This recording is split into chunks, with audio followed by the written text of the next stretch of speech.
moi. J'ai la vie de Dieu en moi.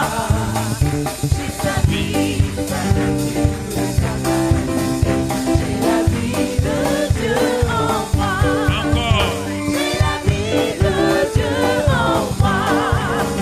J'ai la vie de Dieu en moi. J'ai sa vie, sa nature et sa capacité. J'ai la vie de Dieu en moi. J'ai l'esprit de Dieu en moi. J'ai l'esprit de Dieu en moi. J'ai sa vie, sa nature et sa capacité. J'ai l'esprit de Dieu en moi. J'ai la vie de Dieu. En moi. J'ai la vie de Dieu en moi. J'ai sa vie, sa nature Et sa capacité. J'ai la vie de Dieu en moi. J'ai l'esprit de Dieu. Dieu en moi. J'ai l'esprit de Dieu en moi. J'ai son esprit, sa nature et sa capacité. J'ai l'esprit de Dieu en moi. Je suis en route, en Canaan. Je suis en route, en Canaan. Je suis en route, en Canaan. Je suis en route, gloire à Dieu, je suis en route. Je suis en route, en Canaan. Je suis en route, en Canaan. Je suis en route, en Canaan. Je suis en route, gloire à Dieu, je suis en route. Si tu ne viens pas, ne retiens pas. Si tu ne viens pas, Ne me retiens pas. si tu ne viens pas, ne me retiens pas. Je suis en route, gloire à Dieu, je suis en route, je suis en route, je suis en route. En Canaan, Je suis en route, en Canaan, je suis en route, en Canaan, je suis en route, gloire à Dieu, je suis en route, je suis en route, dans la victoire, je suis en route, en Canaan. je suis en route. En Canaan. Je suis en route, gloire à Dieu, je suis en route. Elle est pour toi aussi mon frère. Elle est pour toi aussi ma soeur. Elle est pour toi, oh mon ami. Elle est pour toi, gloire à Dieu, elle est pour toi. J'ai la victoire en Jésus-Christ. J'ai la victoire en Jésus-Christ. J'ai la victoire en Jésus-Christ. J'ai la victoire, gloire à Dieu, j'ai la victoire. Elle est pour toi, aussi ma soeur. Elle est pour toi, aussi mon frère. Elle est pour toi, oh mon ami. J'ai la victoire, gloire à Dieu, j'ai la victoire. Je suis en route, En Canaan. je suis en route. En Canaan. Je suis en route, je suis en route. En Canaan. Je suis en route, gloire à Dieu, je suis en route. Si tu ne viens pas, Ne me retiens pas. Si tu ne viens pas. Ne me retiens pas. Si tu ne viens pas. ne me retiens pas. Je suis en route, gloire à Dieu, je suis en route. Je suis en route, gloire à Dieu, je suis en route. Je suis en route, gloire à Dieu, je suis en route. Je suis en route, gloire à Dieu, je suis en route. Je suis en route, gloire à Dieu, je suis en route. Je suis en route, gloire à Dieu, je suis en route. Alléluia.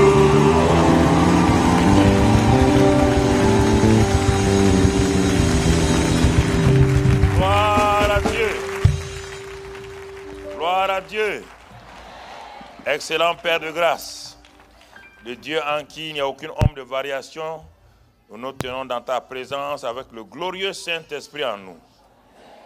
Merci pour ce Saint-Esprit qui est en nous, qui est venu habiter en nous afin de nous aider à mener la vie chrétienne. Sans lui, aucune vie chrétienne n'est possible. Nous te remercions, Père, donc, de ce que toi-même tu nous enseignes ce soir. Allez encore à laisser couler les fleuves de vie en nous, au nom de Jésus. Amen. Asseyez-vous dans sa présence. Alors, nous voulons faire le résumé de ce que nous avons vu hier. Nous allons faire, parce que c'est un message pratique. C'est le message des messages. En dehors de la nouvelle naissance, c'est le message des messages. Nous allons aller donc point par point, faire le briefing d'hier de façon claire et afin que nous puissions comprendre. Je voudrais vous encourager.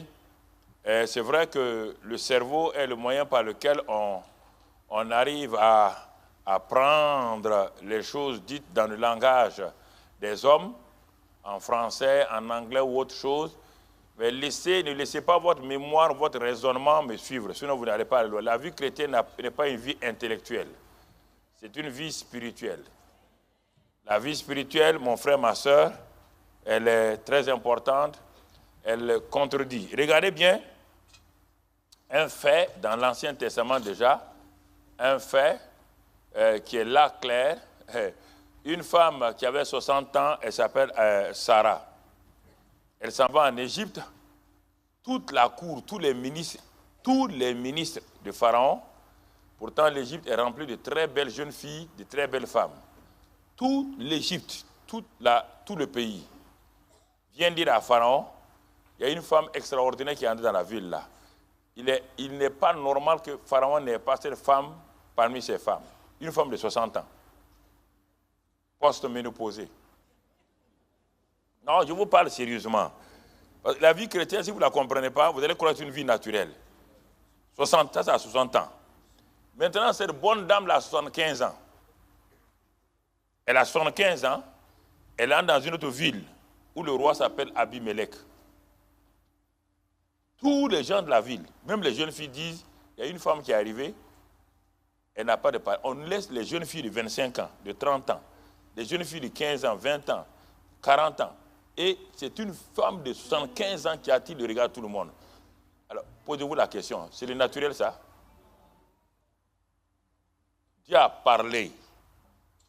Dieu appelle les choses qui ne sont pas comme si elles étaient. Il donne la vie au... Donc, quand Dieu a parlé, Dieu a amené une vie en Sarah. Une femme de 75 ans. Personne ne veut les jeunes filles de 25 ans. Tout le monde veut la femme de 75 ans. Et réfléchissez vous-même. La vie chrétienne, c'est ça. La vie chrétienne, écoutez-moi, c'est pas quand j'arrive dans un milieu, même s'il y a les ministres, il y a des présidents, quand j'arrive dans un milieu, j'étais avec eux, quand j'arrive seulement, tout change. Tout le monde, non, tout le monde me respecte, tout le monde. Ce sont des présidents, hein, des premiers ministres. Dès que j'arrive au milieu d'eux, dans toute l'Afrique de l'Ouest, partout, tout le monde change. Tout le monde commence à... Pourquoi? Il y a quelque chose en moi qu'ils n'ont pas.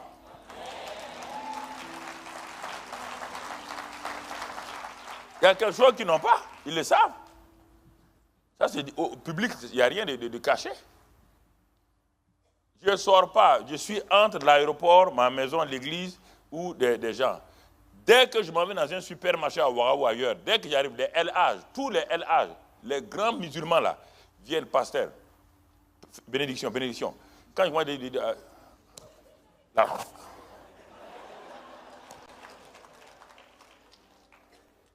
Pourquoi? Pourquoi c'est un musulman, un LH. Pourquoi il suit un pasteur et lui demande de prononcer la bénédiction? Pourquoi? Pourquoi ils me suivent? Simplement, ils disent qu'ils veulent me saluer, ils veulent me saluer. Qu'est-ce qu'il y a? Ils savent qu'il y a quelque chose en moi. Si vous n'êtes pas conscient de ça, vous vous promenez comme quelqu'un là, un homme qui est sans logis. Le grand Dieu habite en vous. Vous avez des ordinateurs, vous êtes loaded, chargé. Chargé de Dieu. Ça, c'est des faits Que le jour que tu es devenu chrétien là, Dieu est venu en toi. Que tu le crois, tu ne le crois pas, ça te regarde. Il est en toi. Mais si tu ne veux pas l'utiliser, tant pis pour toi. Tu perds ton temps. Pas bien de dire comment. Il n'y a pas de comment, il n'y a pas de how là-bas. La plupart des how là, vous avez appelé ça avec les livres américains là. How to be, how to have, how to have. On n'a pas de how. How c'est quoi? C'est déjà là en nous. C'est déjà là en vous.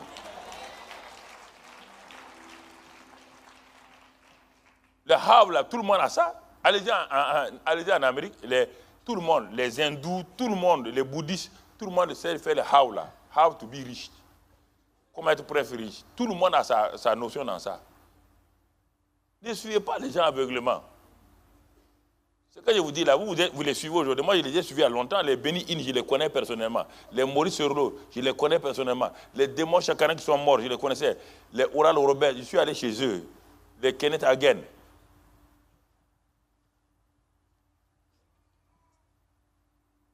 Vous admirez des gens qui, à 25 ans, moi, j'ai suivi, regardé. Quand j'ai vu les secrets, j'ai dit non, merci, au revoir. Je retourne en Afrique. Je préfère avoir Dieu en moi que des... Il y a trop... Écoutez, aujourd'hui, il y a trop de choses qu'on peut mettre en scène. Un petit miracle en Amérique, on va le mettre en scène, on dirait que c'est le plus grand miracle. Alors que chez nous, il y a des miracles, des morts qui ressuscitent. Mais comme il n'y a pas de caméra, personne ne le voit. C'est ça le problème. On amplifie les choses. Quand je suis arrivé dans la réalité, j'ai vu ça. Une fois, j'étais à Los Angeles. J'étais chez Maurice Serlot, j'ai quitté, je partais au Texas, à Dallas. Non, pas c'est ça, à Dallas. J'arrive, je prends à Dallas Forway, je prends le taxi. C'était un Pakistanais qui me conduisait. Il me dit, tu vas où? J'ai donné le nom d'un grand pasteur. Il me dit, monsieur, de lui, il n'est pas chrétien. Lui, il est Baha'i.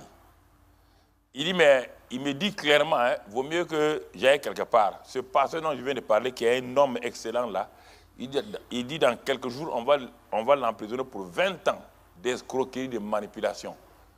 Il s'en va devant, il envoie quelqu'un devant l'église, il voit une vieille femme qui vient avec une canne.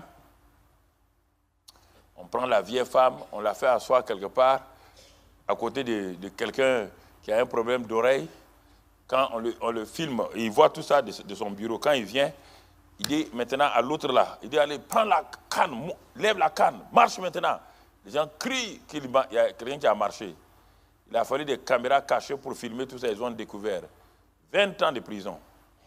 Le Pakistanais m'a dit, j'ai une église, il y a un pasteur. Moi, j'ai un pasteur qui est sérieux, je vais t'amener là-bas. Va là-bas. Ce gars-là ne part pas, c'est un menteur. Les gens ne veulent pas la vérité. Les gens veulent qu'on les trompe. Les gens veulent qu'on les trompe. Regardez la vie des gens. Regardez la vie des gens. Vous ne pouvez pas dire quelqu'un qui a la vie qui va divorcer. Quelqu'un qui a l'amour. J'ai l'amour de Dieu en moi. Ma femme a l'amour de Dieu en moi. Comment je vais divorcer? Comment? Impossible de divorcer. L'amour ne divorce pas. Puisqu'on dit l'amour n'échoue pas. C'est écrit dans 1 Corinthiens 13, 8. L'amour n'échoue pas. Tu as beau faire tout ce que tu veux. Cette femme que j'ai épousée là, tu ne peux pas me faire divorcer. Tu vas me faire divorcer comment? La vie divine, c'est une vie surnaturelle. Ce n'est pas une vie naturelle.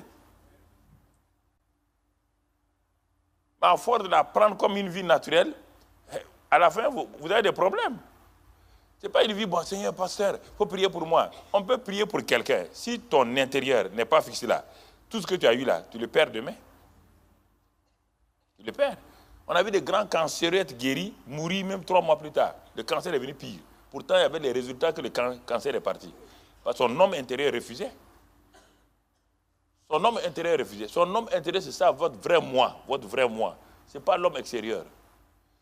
Quand je parle là, je parle parce que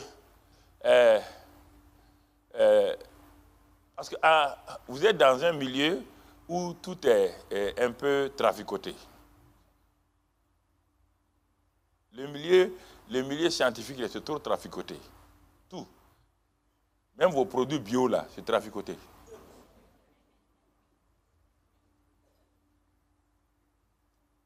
Médicaments traficotés. Traficotés. Tout. Les effets secondaires des médicaments qui tuent les gens en France chaque année, c'est 100 000 personnes, 100 maladies, effets secondaires des médicaments qui tuent les gens. En Amérique, c'est pire.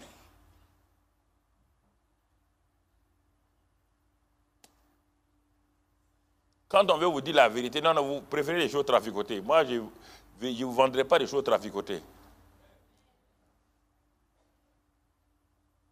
Une banane que vous achetez, c'est pour attirer votre attention. Vous venez de la ville là, vous êtes trop traumatisé. Donc, je préfère vous calmer d'abord avant de parler. Parce que votre eau là est trouble encore. Je vais déposer que la boue là se dépose. Après, je vais maintenant parler. Une banane que vous achetez, vous déposez la banane. Dans le terme normal, la banane est un fruit très bien. Il y a l'oxygène là-dedans. Mais le fait d'avoir posé la banane là, la banane va commencer à s'oxyder au bout de 2 ou 3 jours.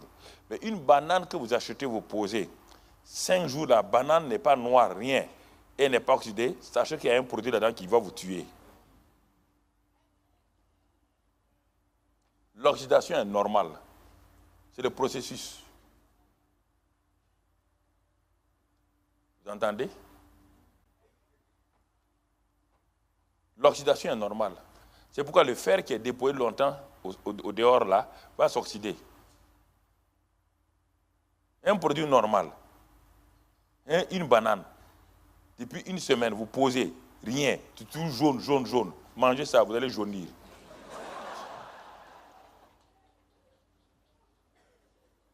Non, tout ce que vous voulez, ça vous attire. Ah, les bananes là sont jaunes, elles sont jolies. Ça, c'est l'apparence. C'est l'apparence. Vous avez été tellement con. Je suis un homme de commerce international. Quand nous commençons les merchandising, le marketing et tout ça là, en ce temps-là, vous n'étiez pas né. Quand je faisais ici en France, c'est ici que j'ai fait mes études. Vous n'étiez pas né. On sait comment on doit disposer. J'ai été directeur général 6 ans des grands supermarchés. Je sais comment on dispose les produits. Pour faire avancer, tous les produits qui sont indispensables sont posés à terre. Les savons, tu es obligé de te baisser pour prendre. Parce que tu as besoin de ça. Mais tout produit qu'on ne veut pas, qu'on veut te faire acheter, on le met au niveau de tes yeux. Et on le fait passer à la télé. À la télé. Dès que tu rentres, tu vois des trucs. Ah tiens, voilà le nouveau produit. Et sans effort, tu le prends, tu mets dans ton panier, tu t'en vas. C'est comme ça le commerce. Il n'y a pas autre chose là. Donc, Dieu m'a donné d'avoir le niveau intellectuel. Donc, je ne suis pas un analphabète. Quand je viens de parler là, n'essaie pas de me contredire. Par ton master là ne vaut pas le diplôme que j'ai. Toi, tu as un master 1, master 2, ça, ce n'est rien. Master 1, 2 ou par copie là. Nous, on a été vrai diplôme qu'on avait.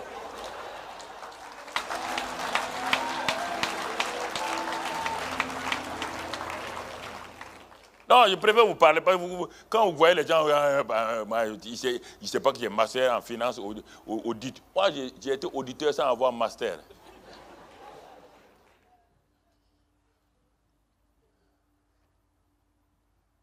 Non, je vais d'abord vous mettre dans l'ambiance. Je ne veux pas que ce soit votre cerveau qui reçoive la chose, votre cœur, pas votre cerveau. Donc, ouais, bien-aimés frères et sœurs, il y a quelque chose de très important dans la vie qu'il faut bien comprendre. La vie éternelle, ce n'est pas le succès sur la terre. On est en train de voyager. Je vous ai dit, le meilleur pilote et le meilleur copilote que vous ayez, et les meilleurs stewards et hôtesses dans un avion, l'important n'est pas ce qu'on vous sert dans l'avion à manger. L'important est que vous arrivez à destination. On peut vous distribuer des gadgets dans l'avion. On peut vous donner tout dans l'avion. On peut vous donner les meilleures boissons. Tant que vous n'êtes pas arrivé là, c'est inutile. C'est inutile. La vie chrétienne, tant que vous n'êtes pas arrivé, tout ce qu'on fait là, c'est inutile. Ça peut vous entretenir, mais c'est inutile. Le but final, c'est de savoir. Dès que tu fermes les yeux, tu apparais dans l'éternité. Christ est là pour t'attendre. Si Christ n'est pas là pour t'attendre, mon frère, tu as perdu ton temps. Il faut être sûr de ça chaque jour en dormant là, que Christ est là. Si jamais tu n'ouvres pas les yeux, tu le vois. Sois sûr de ça. La vie chrétienne, c'est ça. Hein? Ce n'est pas une affaire d'église. C'est une affaire de vie éternelle. Qui se termine quelque part dans un endroit qui est sûr, plus sûr que Paris.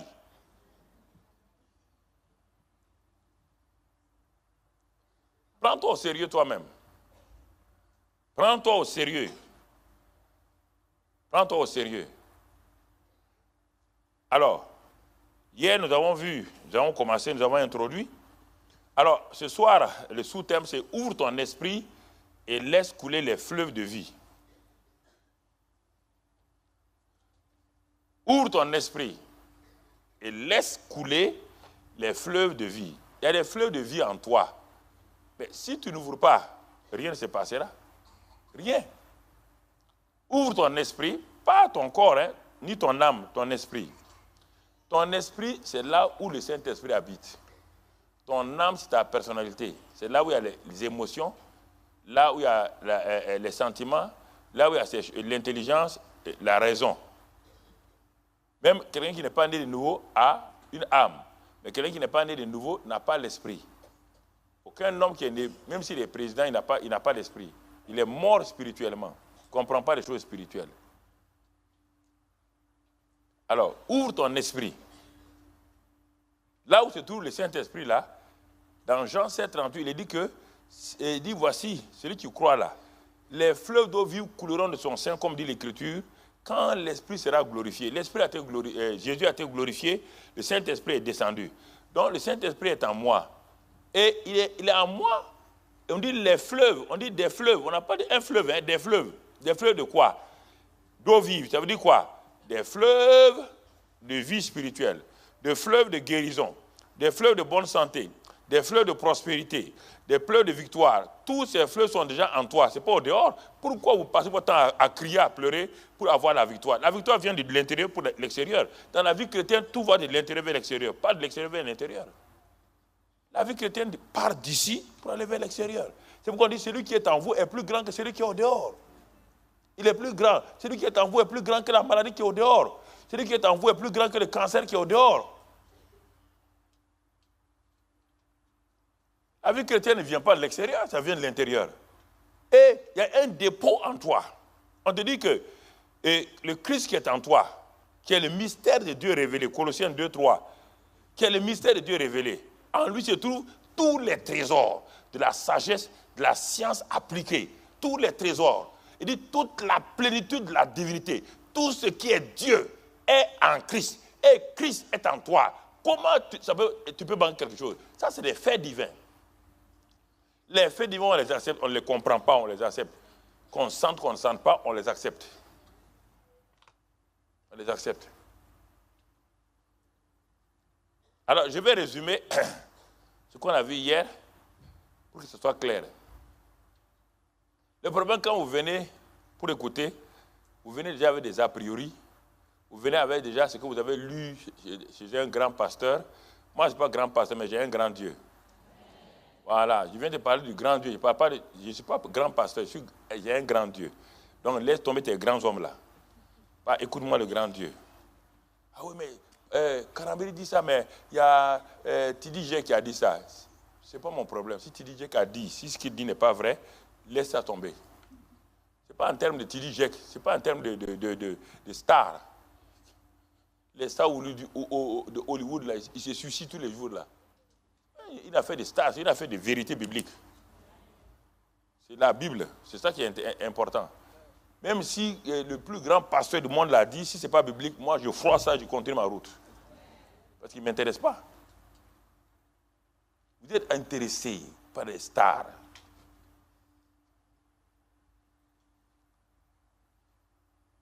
Regardez ce que les faits divins.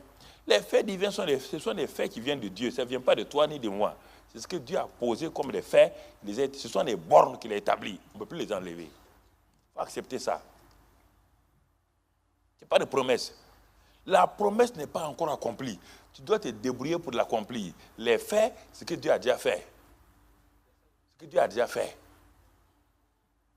Dieu dit, par ses meurtrissures, tu es guéri. Tu n'as pas besoin de courir à gauche, à droite. Chez Dieu, tu es guéri.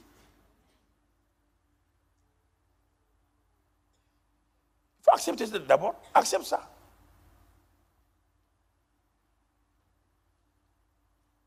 Pourquoi à la fin du mois, tu t'en vas à la banque? Parce que tu as demandé au chef comptable. Il t'a dit que le virement a eu lieu. Ton compte est crédité. C'est pourquoi tu vas à la banque? Oui ou non? Alors toi, tu crois à ton chef comptable. Le chef comptable du ciel te dit que toute ta vie est créditée de trésor. Tu ne crois pas à ça. Vous croyez aux hommes, des menteurs. Vous ne croyez pas au Dieu qui ne ment jamais. Comment voulez-vous vous entendre avec lui? On dit, deux hommes marchent-ils ensemble sans être au préalable d'accord? Dieu a établi des choses en nous. C'est pas moi. Moi, je ne suis pas là pour prouver. Moi, je suis là pour vous dire ce qu'il a fait. Je ne peux pas prouver que dans ma vie, moi, je te communique quelque chose. C'est à toi de prouver. Ce n'est pas moi de venir te prouver en toi, mon ami. On s'est assis, je t'ai invité à la table pour manger. Tu as mangé ce que j'ai mangé. Toi, tu te lèves, tu as des maux de ventre. Ce n'est pas moi qui te donne des maux de ventre, c'est ton ventre qui ne va pas très bien. Moi, j'ai mangé la même chose, je n'ai pas eu de maux de ventre. Toi, tu as eu des maux de ventre. Quelque chose ne va pas. Nous sommes en train de manger la nourriture spirituelle. La nourriture spirituelle. C'est ça qui fortifie mon esprit et mon âme. Alors, un des faits bibliques, un des faits divins de moi, quiconque a reçu Jésus est devenu un enfant de Dieu. Ça, c'est, je vous ramène le béaba là. Il y a des choses que les gens ont cru comprendre. Parce que la plupart des gens se sont convertis en entrant par la fenêtre. La fenêtre, c'est quoi? C'est la guérison, délivrance, démons, autres. Ça, c'est la fenêtre, ça, c'est pas la porte. C'est Jésus qui est la porte.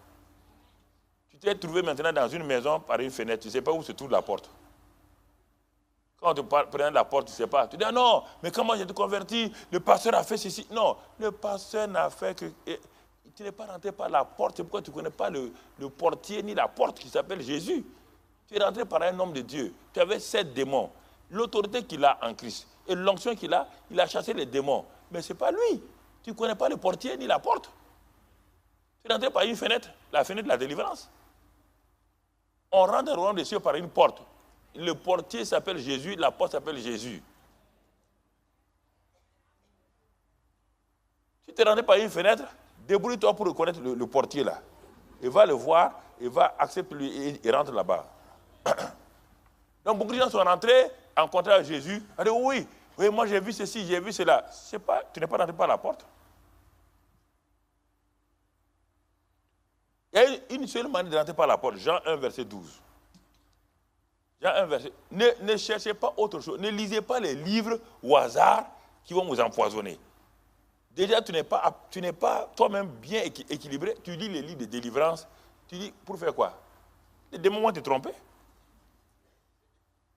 Reprends l'évangile de Jean. Je te défie.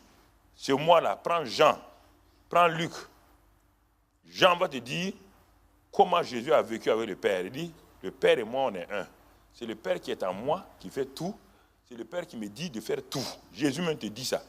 Lui, il est comme ça, il dépendait totalement du Père en lui. Ça, c'est Jean. Luc te dit comment maintenant le Père opère par le Saint-Esprit.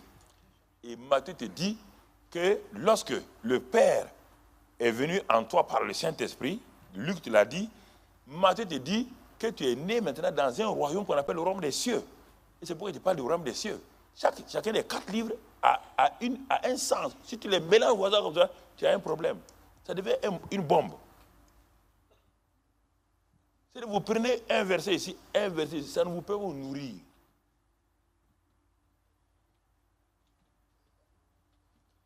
Vous ne lisez pas la Bible avec une suite. Le seul moment de lire la Bible, c'est quand vous venez là, devant le pasteur, les versets qu'on vous donne là, ça, vous ne retenez pas ça. La Bible est un livre de révélation, un livre de lecture. Ce n'est pas le journal du jour. Dieu te parle sous la forme écrite. Quand tu la fermes, tu as dit à Dieu, Monsieur Dieu, ferme ta bouche, je ne peux pas t'entendre. Quand tu l'ouvres, tu dis à Monsieur Dieu, parle-moi, je suis là pour t'écouter. Merci. Chaque fois que vous fermez la Bible là, c'est pourquoi je vous demande de rester avec votre Bible, vos iPads, vos iPhones, vos quoi là. Vraiment, moi, j'ai horreur de ça. Je ne suis pas moderne, c'est bon. Je suis comme Dieu, il n'est pas moderne. Dieu est éternel, il n'est pas moderne. Quand vous regardez votre iPad, là, vous avez tendance de lire vos choses, vos messages. Ouvrez la Bible. Venez avec ça ici. Mais à la maison, ouvrez votre Bible. Ouvrez-la, posez-la, regardez-la. Quand vous l'ouvrez seulement, vous ouvrez la bouche de Dieu. Mais dans ça, là, il y a tout. Il y a sorcellerie là-dedans, il y a drogue là-dedans, il y a tout. iPad, iPhone, tout est là-dedans. Mélangé comme ça. Ce n'est pas une Bible, on l'appelle une Bible. Vous tombez dans ce piège-là. Quand vous parlez, on dit que non, Karambili n'est pas moderne. Il ne peut pas être moderne. Dieu est moderne avant toi. Je ne vous dis pas de ne pas lire. Lisez. Lisez. Ce que je vous dis là, la simplicité plaît à Dieu. Vous croyez que vous impressionnez Dieu parce que vous utilisez ces choses-là? Oh, mais parfois vous êtes insensé. Ça impressionne même pas moi, après le nom de Dieu. Ça n'impressionne pas Dieu, ça. Ça n'impressionne pas Dieu. Jean 1,12 nous dit ceci.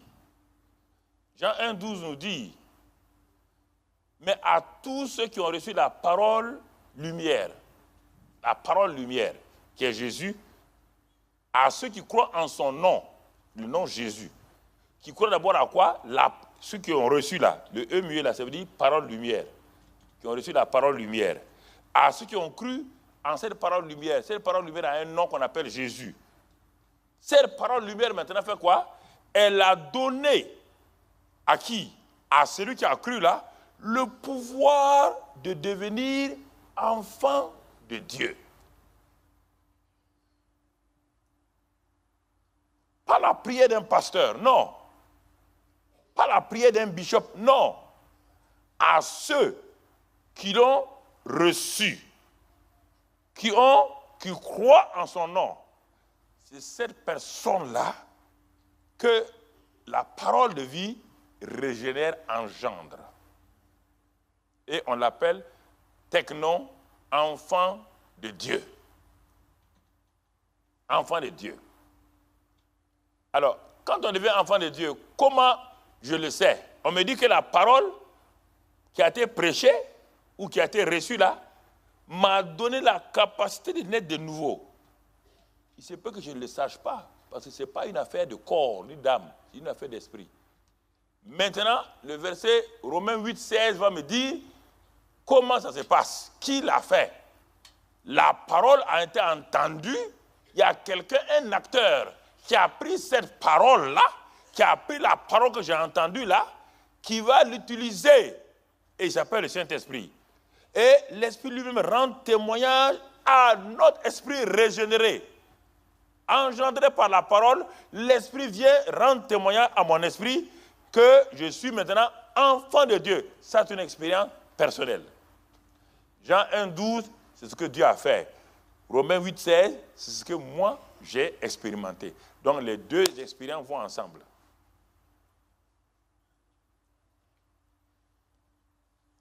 Le prédicateur a prêché la parole lumière. J'étais assis, je l'ai écouté. Je dis, moi je crois à cette parole-là. Je la reçois. Et le prédicateur m'invite, quiconque veut recevoir Jésus comme sauveur et Seigneur, qui s'avance. Je m'avance. Alors, qu'est-ce qui se passe? Je reçois. D'abord, je reçois la parole. Je crois au nom du Sauveur. Parce que sous le ciel, il est dit dans Acte 14, si je ne me rappelle pas, 16, que sous le ciel, il n'y a aucun autre nom qui a été donné parmi lesquels on peut être sauvé. Donc, j'ai reçu le nom de la parole lui-même qui s'appelle Jésus. Alors, Dieu fait sa part. Il me donne le pouvoir de devenir enfant de Dieu. Mais moi, je ne le sais pas. Comme c'est une expérience absolue. L'expérience maintenant relative, qui est personnelle. Qu'est-ce que le Saint-Esprit fait? Dès que j'ai reçu cette parole-là, le Saint-Esprit qui vient de pénétrer en moi, dans mon esprit, Mais comme je ne le sais pas, je suis nouveau dans l'affaire, je ne sais pas. Je reçois ce Jésus-là comme sauveur. Le Saint-Esprit vient dans mon esprit. C'est lui qui a recréé mon esprit, qui a fait de moi une nouvelle création. Il témoigne à mon esprit nouveau là que je suis enfant de Dieu. C'est ça qui devient mon témoignage.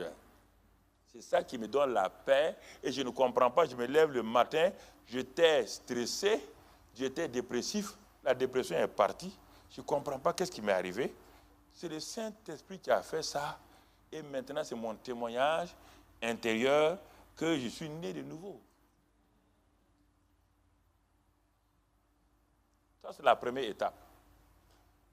Dieu fait, j'ai fait ma part. Toujours. Dieu ne fait rien sans demander ma contribution, ma participation. Donc, maintenant, je suis enfant de Dieu. Technon. Je suis né de nouveau. Mais je suis un bébé spirituel. Je ne comprends pas comment Dieu agit. Mais regardez cet homme ou cette femme-là. Elle vient tomber dans une église où les gens ont 15 ans. Comment voulez-vous qu'il rattrape les gens de 15 ans de vie?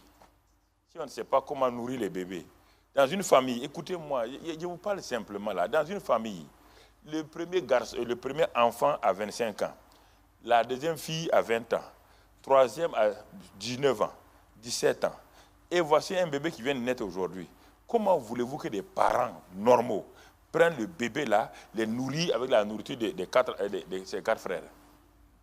C'est pourquoi beaucoup de gens souffrent.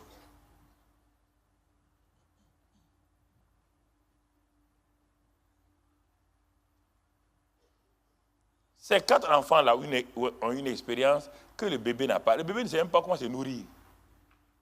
Qu'est-ce qu'on fait? C'est pourquoi nous mettons tous nos nouveaux convertis à part. On a un livre qu'on appelle les principes élémentaires pour les nouveaux convertis. Tous les nouveaux convertis sont mis à part. On a des gens qui les nourrissent avec ça, les nouveaux convertis, avant de les déverser dans l'assemblée. Un nouveau converti vient de se convertir, vous le mettez dans... L'église est sur le combat spirituel, vous le mettez dans un combat spirituel, il va comprendre quoi? Il ne comprend rien. Vous venez de le déformer. Il commence à vivre spirituel par le combat spirituel. Même quand il y a une simple mouche dans sa maison, il va dire, il y a quoi? Il va dire à sa femme, combat, combat, combat. C'est des choses, mais je ne comprends pas comment les hommes de Dieu peuvent être... Il y a des choses qui ne vont pas. Vous allez demander à votre bébé de faire un combat spirituel? Le bébé peut faire un combat spirituel? Quand vous convertissez, vous pouvez acheter des livres qui vous dépassent votre capacité de compréhension. Un enfant de l'école primaire qui part acheter un livre des intégrales, il peut comprendre les intégrales? Ou bien, il n'y a pas de mathématiciens ici, là? Il peut comprendre intégrales? Est-ce qu'il comprend 1 plus 1 égale 2? S'il ne comprend pas 1 plus 1 égale, il va comprendre les intégrales, double intégrale, il va comprendre ça? C'est le problème de beaucoup d'entre vous. Vous voulez avancer, dans la vie chrétienne, on ne peut pas sauter, il n'y a pas d'étape à sauter. Comme dans la vie naturelle, votre bébé qui est né là, si vous voulez tirer son cou, vous allez couper la tête. Laissez-le, mois par mois, le bébé grandit, vous êtes étonné, vous ne savez pas comment il grandit. Vous ne pouvez pas mesurer votre bébé, il a aujourd'hui 50 cm, demain matin 51. Vous ne savez pas comment ça fait. Nourrissez-le simplement, nettoyez-le, purifiez-le, l'enfant grandit. Pourquoi vous voulez forcer la vie chrétienne? Vous voulez la forcer pourquoi? Vous voulez la forcer pourquoi?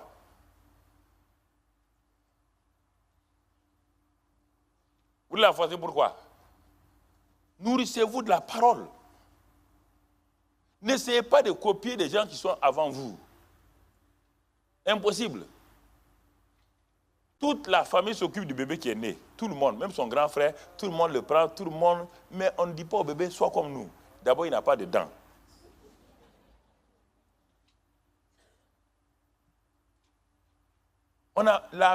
Aucune maman ne s'inquiète de savoir comment la dentition de l'enfant va venir. Les dents vont venir. Il n'y a pas un supermarché où on vend des dents. On ne peut pas acheter. Et la barbe va sortir en son temps. La maman ne saura pas quand est-ce que la barbe sortira. Parce que la barbe est déjà dans le bébé, là. La barbe est là. Tu n'as beau regarder, tu ne verras rien. Elle sortira à son temps. La vie divine est en toi. Nourris-toi. Prie en... Ça sortira. Un point, c'est tout. Pas compliqué. Vous voulez compliquer, vous voulez gêner. Un bébé qui est né, tu le fais gêner. Il va déjeuner dans 3 jours. Il va aller au ciel te laisser. Il y a des choses simples. Dieu est simple. Dieu n'est pas compliqué. Il est complexe, pas compliqué. Complexe et compliqué, c'est différent. Va prendre le dictionnaire, tu verras la différence. Si tu ne crois pas, note complexe et compliqué.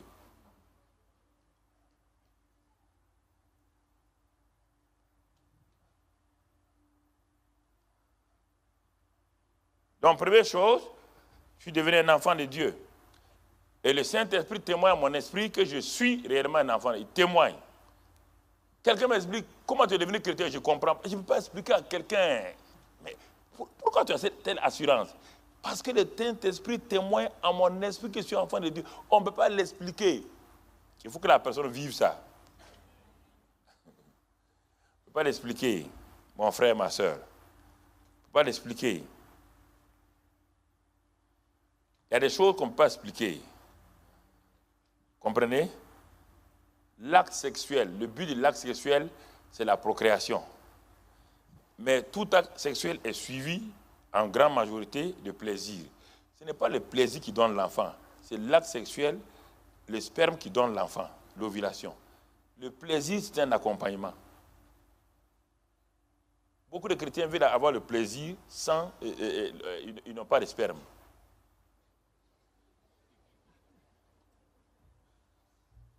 Ne jouez pas à l'hypocrite, hein. Quand je vous parle des choses sérieuses.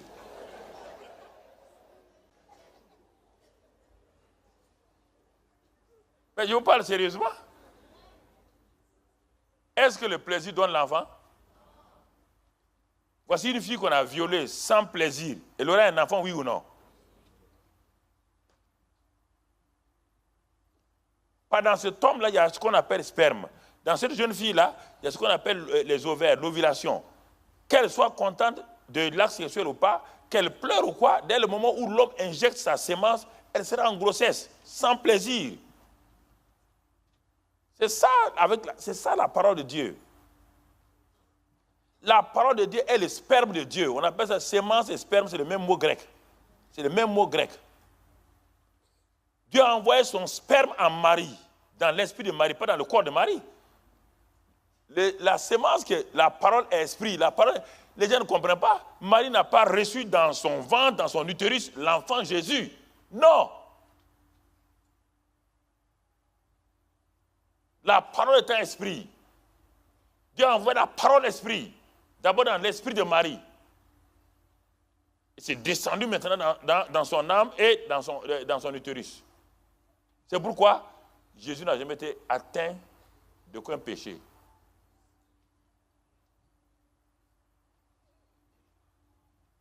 C'est la même chose avec le chrétien.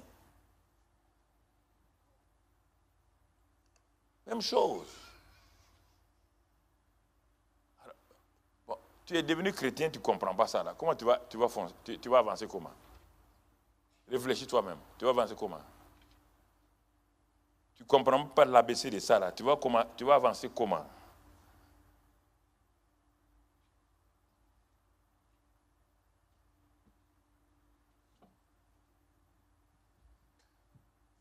Le Saint-Esprit qui est venu dans mon esprit, puisque nous sommes tous les deux, c'est pourquoi la Bible dit que lorsque l'homme se marie à la femme, les deux corps deviennent un seul. Ça, c'est du point de vue corporel physique. Spirituellement, c'est la même chose. Il est dit dans 1 Corinthiens 6, 17, il dit celui qui s'attache au Seigneur devient avec lui un seul esprit. C'est la même chose. Ce qui est naturel et les spirituels vont en parallélisme. Quand l'homme quitte son père et sa mère et s'attache à sa femme, les deux deviennent un seul corps. Quand un homme quitte son père Satan, s'attache à un nouveau papa qu'on appelle bon Dieu, lui et bon Dieu deviennent un. Bon Dieu étant esprit, lui aussi devient esprit, même esprit que bon Dieu. Les choses sont toujours en parallèle. Le spirituel et le naturel vont toujours... C'est Dieu qui a créé les deux. Alors, ça c'est les faits de Dieu. Ce sont les faits de Dieu, ce que Dieu a fait. Autre chose que Dieu a fait, 1 Corinthiens 6, 19, 20, Dieu dit, 1 Corinthiens 6, 19, ce que je vous dis ce soir, je l'ai dit hier, il n'y a rien de nouveau, 1 Corinthiens 6, 19. Ne savez-vous pas que votre corps est le temple du Saint-Esprit qui est en vous? Si on s'était arrêté Saint-Esprit, vous allez imaginer ce que vous voulez, qui est en vous. Et que vous avez reçu de qui? De Dieu. Ce n'est pas vous qui l'avez inventé, vous l'avez reçu de Dieu. Et que vous ne vous appartenez plus. La suite du verset, que vous ne vous appartenez plus. Vous ne vous appartenez point à vous-même. Pourquoi? Verset 20. Car, conjonction de coordination, qui lie la première partie et qui va vous démontrer que ce que vous allez lire là est une suite logique de ce que vous venez d'entendre. Car, les conjonctions de coordination, et ou donc, ces choses-là, c'est important. Car, vous avez été rachetés à un grand prix. Ça, c'est des faits. Je ne vous demande pas si vous croyez, non, ça, c'est des choses que tu acceptes ou pas. C'est ça comme ça. Ne me dis pas que tu as déjà entendu ça. Si tu l'avais entendu, tu l'avais accepté, tu ne serais pas comme ça. Quand on prêche aux gens, les gens sont parfois orgueilleux. On a déjà enseigné ça plusieurs fois. Un pasteur qui dit qu'il a enseigné quelque chose à quelqu'un et personne n'a changé, ils n'ont rien entendu. Pourquoi les femmes aiment répéter à leur mari, mais tu ne m'entends pas? Parce qu'il n'a jamais entendu ce que sa femme lui dit. Oui ou non? Si une femme répète 10 fois à son mari, ça veut dire que le mari n'a jamais entendu ce qu'elle dit. Oui ou non? C'est pourquoi elle est énervée. Donc, c'est pourquoi je suis énervé parfois contre les chrétiens. Parce qu'on vous dit ici, vous avez été racheté à un grand prix. Vous ne vous appartenez point à vous-même. Vous dites, oui, on l'a déjà entendu. Il y a 1982, tu as changé? Tu n'as pas changé, tu n'as pas entendu? La plupart des maris disent quoi? Oui, j'entends déjà, oui, j'entends, mais ils n'entendent rien. Ils n'ont rien entendu, rien. Puisqu'il recommande demain la même chose. S'il avait entendu hier, s'il avait cru à ce que sa femme a dit, il ne va pas recommencer. C'est la même chose. Vous avez été racheté à un grand prix. Glorifiez donc Dieu dans votre esprit, votre corps qui ne vous appartient pas, qui appartient à Dieu. D'abord, si tu n'as pas accepté ça, là, c'est un problème. Il faut accepter ça. Est-ce que tu l'as accepté? Tu l'as accepté? Que ton corps, là où tu es assise, là, ton corps là, appartient à Dieu. Est-ce que tu l'as accepté? En vérité, dis. Sois vrai avec toi-même. Hein. Tu l'as accepté? Ce n'est pas une prédication. Ce n'est pas moi. Moi, j'ai accepté. Toi, tu l'as accepté? Que tu as été racheté à un grand prix, tu ne t'appartiens plus à toi-même.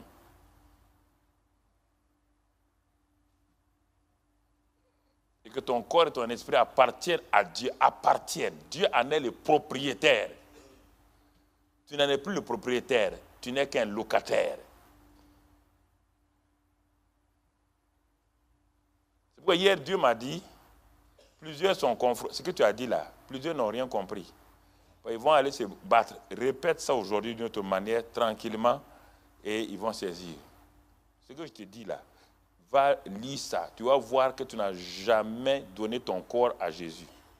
Jamais.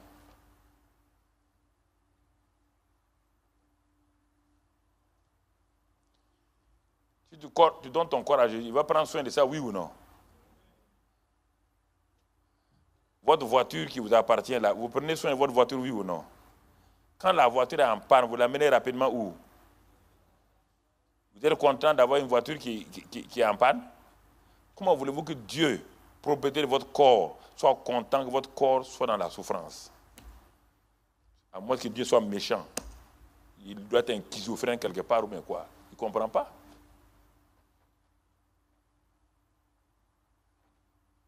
Réfléchissez vous-même. Quelque chose qui vous appartient, vous faites tout pour entretenir. Et Dieu dit que votre corps et votre esprit lui appartiennent. Il les a rachetés.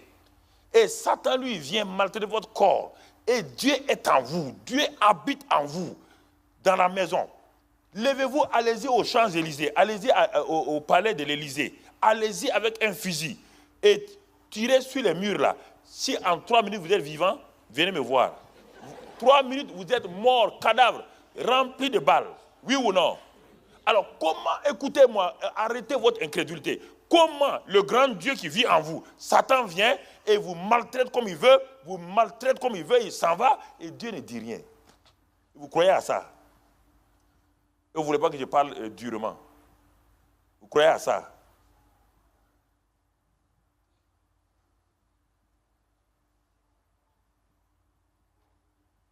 Même votre voisin qui loge à côté de vous là, si chaque matin ses enfants viennent jeter ses ordures devant votre porte, vous êtes content? Vous allez réagir oui ou non? Pourtant vous n'êtes que locataire. Vous n'êtes pas propriétaire. Locataire.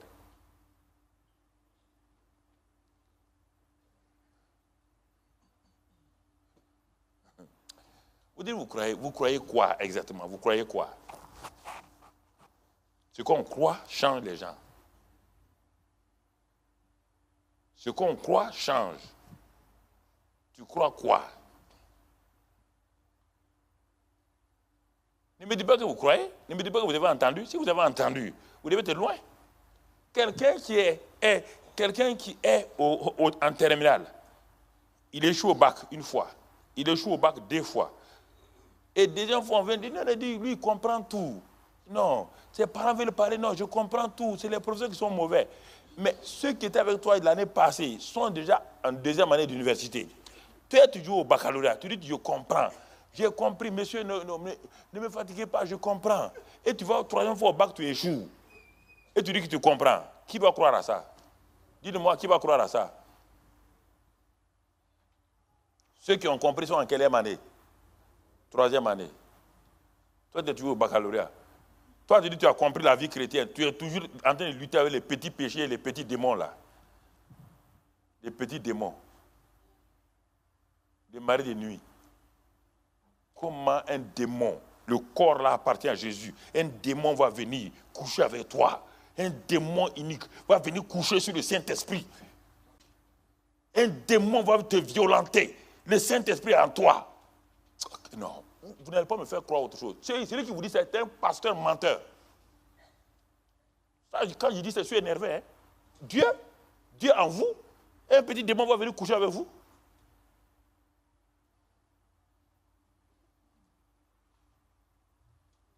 Voici ma femme. Un jeune qui vient pour toucher ma femme là, regarde-moi même. Je vais te karater, tac, tac, tac.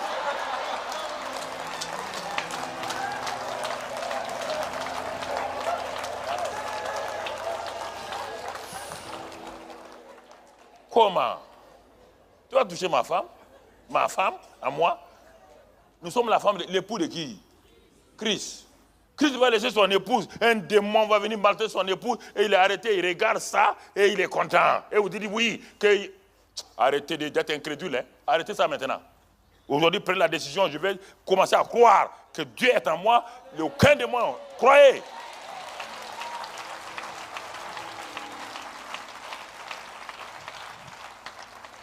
Croyez, frère. Non. Ne me faites pas croire. Les gens aiment prêcher. Quand je regarde les prédicateurs à la radio, à la télévision, je ris. Je dis, mais il est en train de tromper les gens. Il n'a pas la victoire, il est en train de tromper les gens lui-même. Ce qu'il dit là, c'est faux. Il n'a jamais expérimenté ça. Et puis, il raconte des histoires.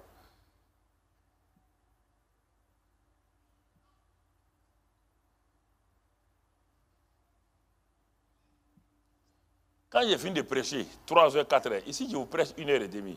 Ça, ce sont toujours mes introductions. Moi je prêche 3h, 4h. Vous voulez que moi je vous prêche 1h30 avec le ministère? Ça ne va pas, je suis frustré. Au moment où le Saint-Esprit commence à travailler en moi pour commencer le ministère, j'ai fini. Mais oui. D'abord je vous parle pour établir vos cœurs, pour que le Saint-Esprit soit d'accord. Maintenant, je dois faire le ministère. Le ministère, c'est le Saint-Esprit qui travaille à travers moi. En ce temps, j'ai 1h20. Et puis, ce technicien-là, il me montre qu'il me reste 5 minutes, 10 minutes. Si tu me montres ça encore, tu as chaud. 5 minutes, 10 minutes.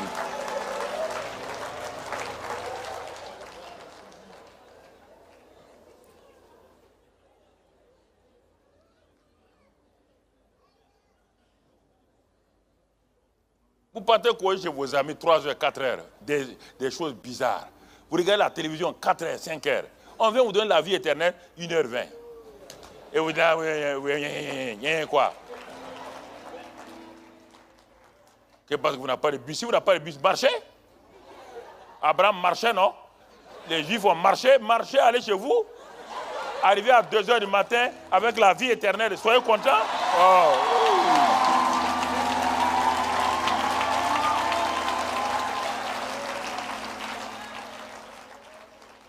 Vous voulez presser les gens à vous dire n'importe quoi. Je ne peux pas vous dire n'importe quoi, frères et sœurs. C'est important. Donc, vous voyez, Galates 2:20 nous dit, j'ai été crucifié avec Christ. J'ai été, mon vieux homme.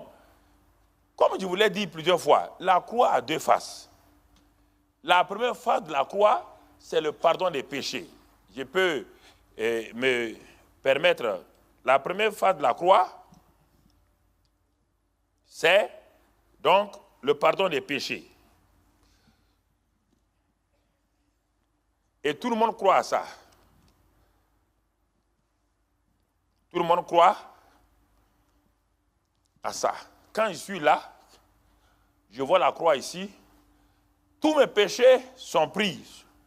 Mes péchés sont enlevés, le sang de Christ me lave. Ça, c'est le premier aspect de la croix. Mais pourquoi, après avoir reçu le pardon des péchés, la rémission des péchés, pourquoi tu continues à pécher comme avant? Parce que tu n'as pas vu le deuxième aspect de la croix. Jésus n'est pas mort pour vos péchés. Votre vieil homme a été crucifié. Jésus a été crucifié comme ça. Vous avez été crucifié comme ça. Votre vieil homme a été crucifié avec Christ. Il a résolu le problème de vos péchés. Il a résolu le problème de la source du péché. Et on a pris Jésus et votre vieil homme, on les a ensevelis ensemble. Ils sont enterrés. Quand Jésus est sorti, vous êtes sorti de nouveau de vie. Donc votre vieil homme est resté à la croix, et au tombeau. Vous êtes sorti en nouveauté de vie. Alors comment pouvez-vous, maintenant une nouvelle création, comment pouvez-vous continuer à vivre dans les péchés d'ici? Si vous n'avez cru qu'au pardon des péchés, vous allez vivre dans les péchés parce que le vieux homme est toujours vivant. Le vieux homme est mort avec le mensonge, il est mort avec l'alcool, il est mort avec l'adultère, il est mort, il a été crucifié. Il a été crucifié avec Christ. C'est pourquoi il dit, j'ai été crucifié avec Christ. Et si je vis, ce n'est plus moi qui vis. Ce sont des faits. Je ne te demande pas si tu crois, c'est des faits. Si tu crois, tu crois. Si tu ne crois pas, ça s'est passé. C'est des faits. C'est des faits divins. C'est pourquoi un alcoolique, dès qu'il croit ça, le lendemain il se lève, si tu donnes la bière ou quelque chose, de l'alcool, s'il boit, il est malade. Quelque chose s'est passé en lui. Quelque chose de profond s'est passé en lui. Un criminel, le lendemain matin, il est propre, entièrement propre. Tu me dis, il ne sait pas. Pourquoi? Son vieux homme criminel a été crucifié. On n'a pas pardonné ses péchés. Son vieux homme a été crucifié avec Christ. Il a été enseveli. Il est ressuscité en nouveauté de vie. Maintenant, il n'a plus envie de tuer les gens. Parce que la vie qui est en lui est une vie de pureté, de vie et non pas de meurtre. C'est ça les faits divins. Ça ne vient pas de toi, ce n'est pas ton pouvoir. Le fait d'avoir reçu, c'est ça qui s'est passé. Mais si on ne t'explique pas ça là, dès le départ de ta vie chrétienne, comment tu vas savoir? Tu vas continuer à lutter avec tes péchés. Tu vas continuer à lutter avec eux. Comprenez, frères et sœurs? J'ai été crucifié à Christ. Si je vis, ce n'est plus moi qui vis, c'est Christ qui vit en moi. Christ vit en moi. Puisque mon vieux homme est parti, Christ vit en moi. Le nouvel homme qui est en moi s'appelle l'homme intérieur. Et Christ est dans cet homme intérieur-là. Lui et moi, nous sommes un maintenant. Et c'est nous qui affrontons chaque situation ensemble. C'est pourquoi on dit avec Dieu nous ferons des exploits. Ça, c'est de l'Ancien Testament. Mais Dieu en nous fait des exploits. Ce n'est pas des slogans.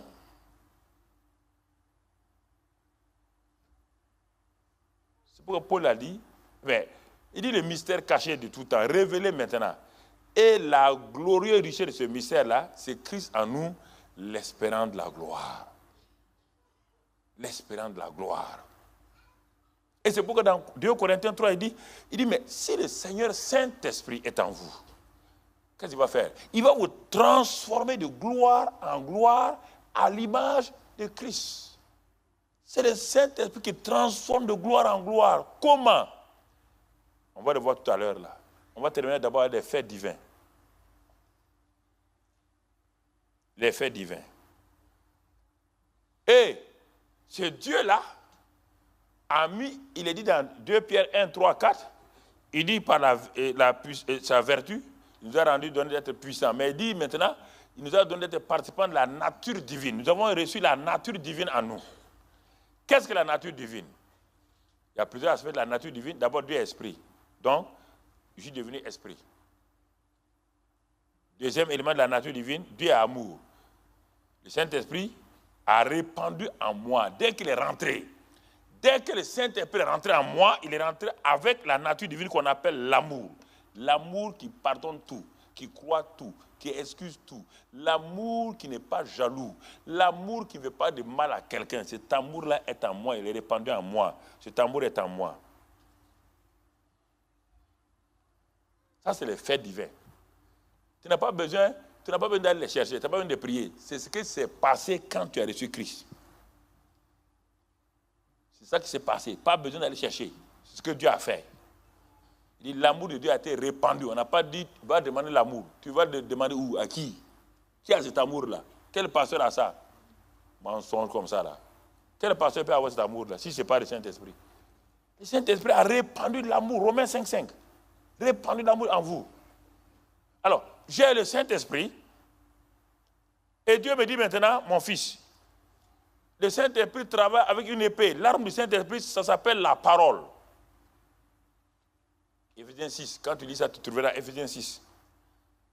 À partir du 12, tu trouveras ça. La parole est l'épée du Saint-Esprit. Si tu enlèves aux militaires l'arme, si tu enlèves aux policiers l'arme, aux gendarmes l'arme, il devient un simple civil. Si tu enlèves au Saint-Esprit la parole de Dieu, il devient inefficace pour toi. Il est puissant pour lui-même, mais pour toi, il n'est pas efficace. Donc, le Saint-Esprit travaille en toi par la parole. C'est pourquoi on dit que la parole est vivante, puissante, efficace, tranchante comme une épée. Entre les mains de qui? Entre les mains du Saint-Esprit. Regarde le psaume 119. 119, verset 130.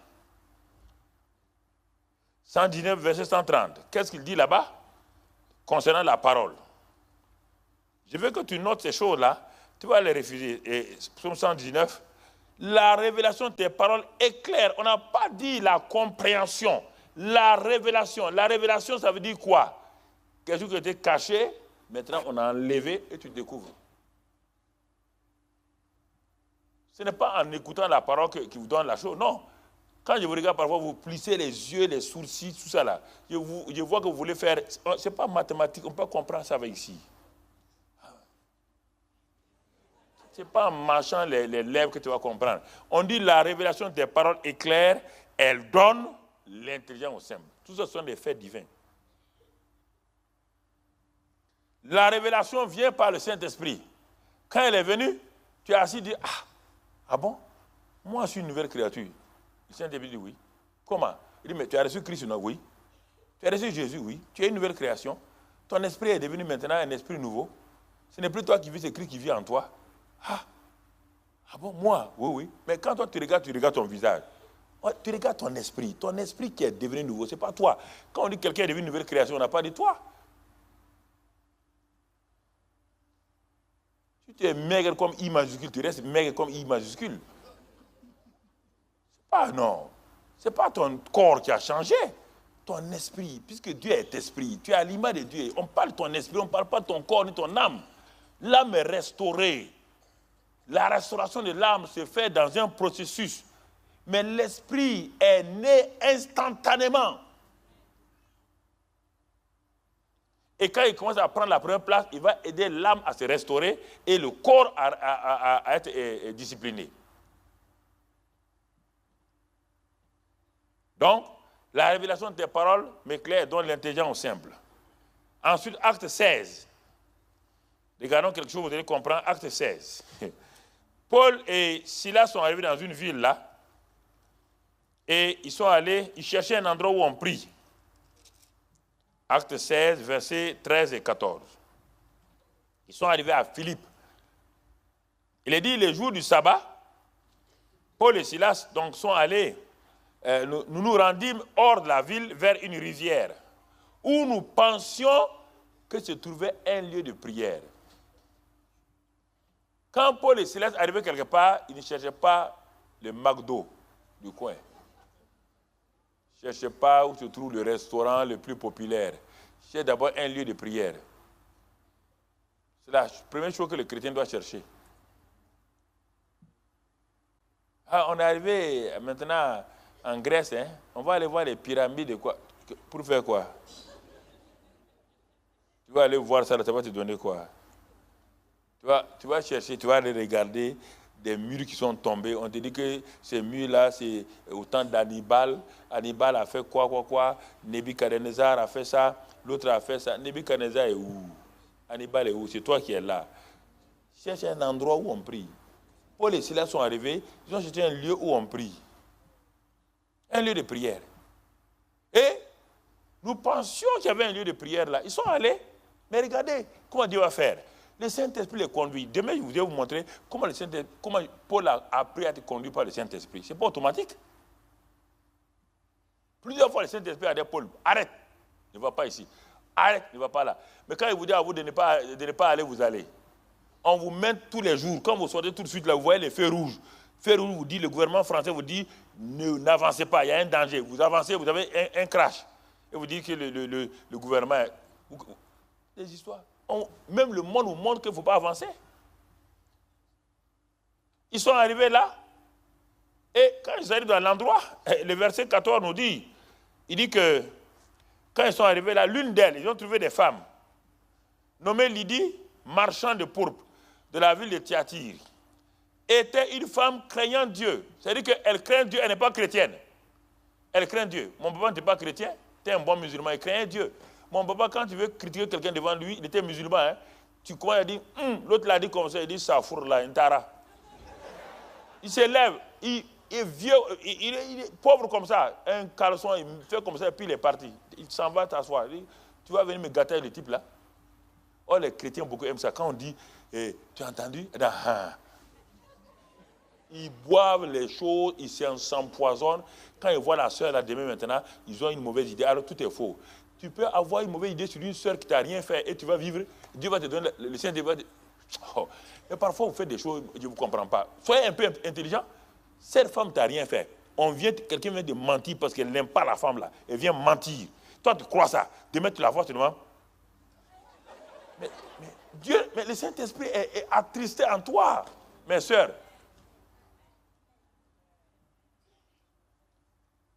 C'est ça.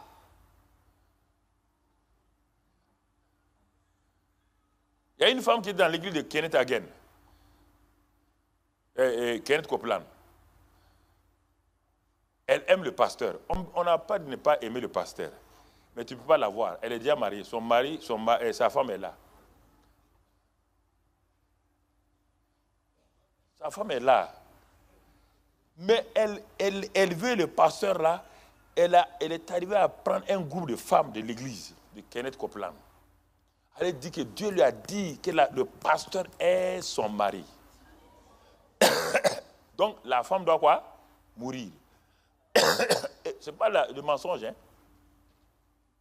Commencez à jeûner, prier. Allez acheter une robe de mariée. Proclamer. C'est ça, vous aimez ça, proclamer. Kenneth Copeland est mon mari. Kenneth Copeland est mon mari. Tu n'as qu'à dire ça 1000 fois, il ne sera pas ton mari. Le pasteur est déjà marié, tu veux prendre sa femme. Ça, c'est grave. Si moi j'entends ça, je t'enterre directement. Le type est marié, il a sa femme. Tu veux prendre sa femme pour aller où? Tu as plein de jeunes gens dans la maison. Va prendre un jeune homme. Il a eu sa femme. Sa femme l'a eu. Laisse-les bénir sa femme et son mari. Les femmes de pasteurs, il faut avoir des fouets. Quand quelqu'un sort de son mari, c'est moi qui vous ai dit ça. C'est moi qui vous dis ça. Fouettez. Comment? Il y a les hommes dans ce non? Tu veux prendre mon mari pour aller où? Pas jouer avec ça, hein?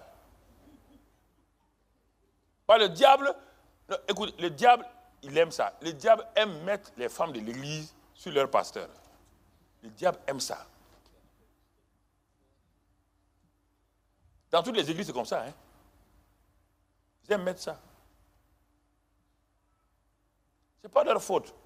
C'est le diable qui fait ça. Comprenez? Mais elle a fait tout ça là. Elle n'a pas pu. La femme de Kenneth Hagin n'est pas morte. Kenneth Hagin n'est pas mort. Elle n'a jamais pu marier Kenneth Hagin. C'est elle qui a souffert inutilement.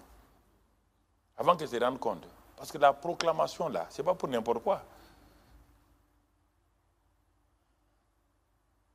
Ah oui, je proclame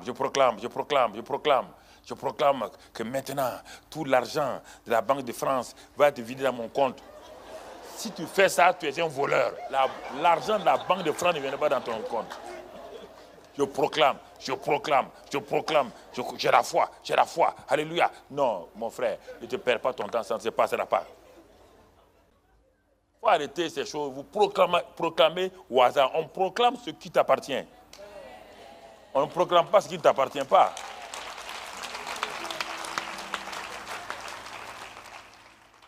On ne proclame pas ce qui ne t'appartient pas. Non, mon frère. Vous voyez bien, il a dit, cette femme-là, elle craignait Dieu et elle écoutait. C'est ça qu'on dit. Elle craignait Dieu. Déjà dans son cœur, elle craignait Dieu. Elle n'aimait pas faire de mauvaises choses. Et quand elle a vu ces hommes de Dieu venir, elle a commencé à écouter. Parce que la foi vient de ce qu'on... Et ce qu'on entend vient... C'est ça. Il faut écouter. Elle écoutait. Elle n'est pas chrétienne. Mais elle craint Dieu. Elle honore Dieu. Et des hommes de Dieu sont venus, elle écoute. Première qualité de la femme lead là, elle écoute. Et comme elle écoute maintenant, le Seigneur lui ouvrit le cœur. C'est ça qu'on appelle la révélation. Parce qu'elle était concentrée sur ce que Paul disait. Et à un moment donné, le Seigneur lui ouvre le cœur. Elle comprend, elle dit, mais c'est ce Dieu-là que je voulais depuis longtemps. C'est ce Dieu que je voulais. Et pour qu'elle fût attentive à ce que disait Paul. Quand on vous prêche, je suis en train de vous prêcher la parole de foi, mais la parole de foi ne peut rien produire si vous ne l'écoutez pas. Si vous discutez avec moi, si vous prenez ce que les gens ont dit pour discuter avec moi, il vaut mieux sortir, aller vous asseoir à la maison, parce que rien ne se passera pour vous. C'est comme ça. Jésus est parti à Nazareth. Il a grandi à Nazareth. Il a voulu parler, on dit, hey, gars, arrête-toi. Ta mère s'appelle Marie. Tes frères s'appellent un tel. Tant on t'a vu grandir ici, toi tu es fils de Dieu, nous sommes cousins de qui? Tu es fils de Dieu, nous sommes cousins de qui? Ils ont dit non. Il était étonné. Parce qu'il ne peut faire aucun miracle là, personne n'a accepté sa parole. Ce n'est pas automatique en devenant chrétien que tous. Non, ce sont ceux qui écoutent, ceux qui reçoivent. La foi vient de ce qu'on entend. Ce qu'on entend, tu l'as reçu, tu mets ça. Et Dieu a ouvert le cœur de Lyde. Plus tard, elle va mourir. Elle va revenir à la vie. Vous comprenez? Ça, c'est les choses. Donc, le Saint-Esprit utilise tout le temps la parole. Toujours, pas autre chose. Le Saint-Esprit n'utilise pas les sentiments. Il n'utilise pas les pensées. Il utilise la parole. Mais on va le voir demain, après-demain. Bon, la direction divine, les pensées auront leur part. Mais dans un premier temps, c'est la parole. La parole. Acte 17, verset 11. Acte 17, après acte 16, acte 17, verset 11. Là-bas, il est écrit que quand il est arrivé à Bérée, quand Paul est arrivé à Bérée, ces Juifs avaient des sentiments plus nobles que ceux de Thessalonique. Ils reçurent la parole avec beaucoup de quoi? D'empressement. Ouais. À Thessalonique, quand Paul a voulu prêcher, et ensuite à Athènes, quand il a voulu prêcher, quand il a parlé de résurrection, les gens l'ont chassé. Ils ont dit à Paul, il faut aller, on ne comprend pas, on ne veut pas ça.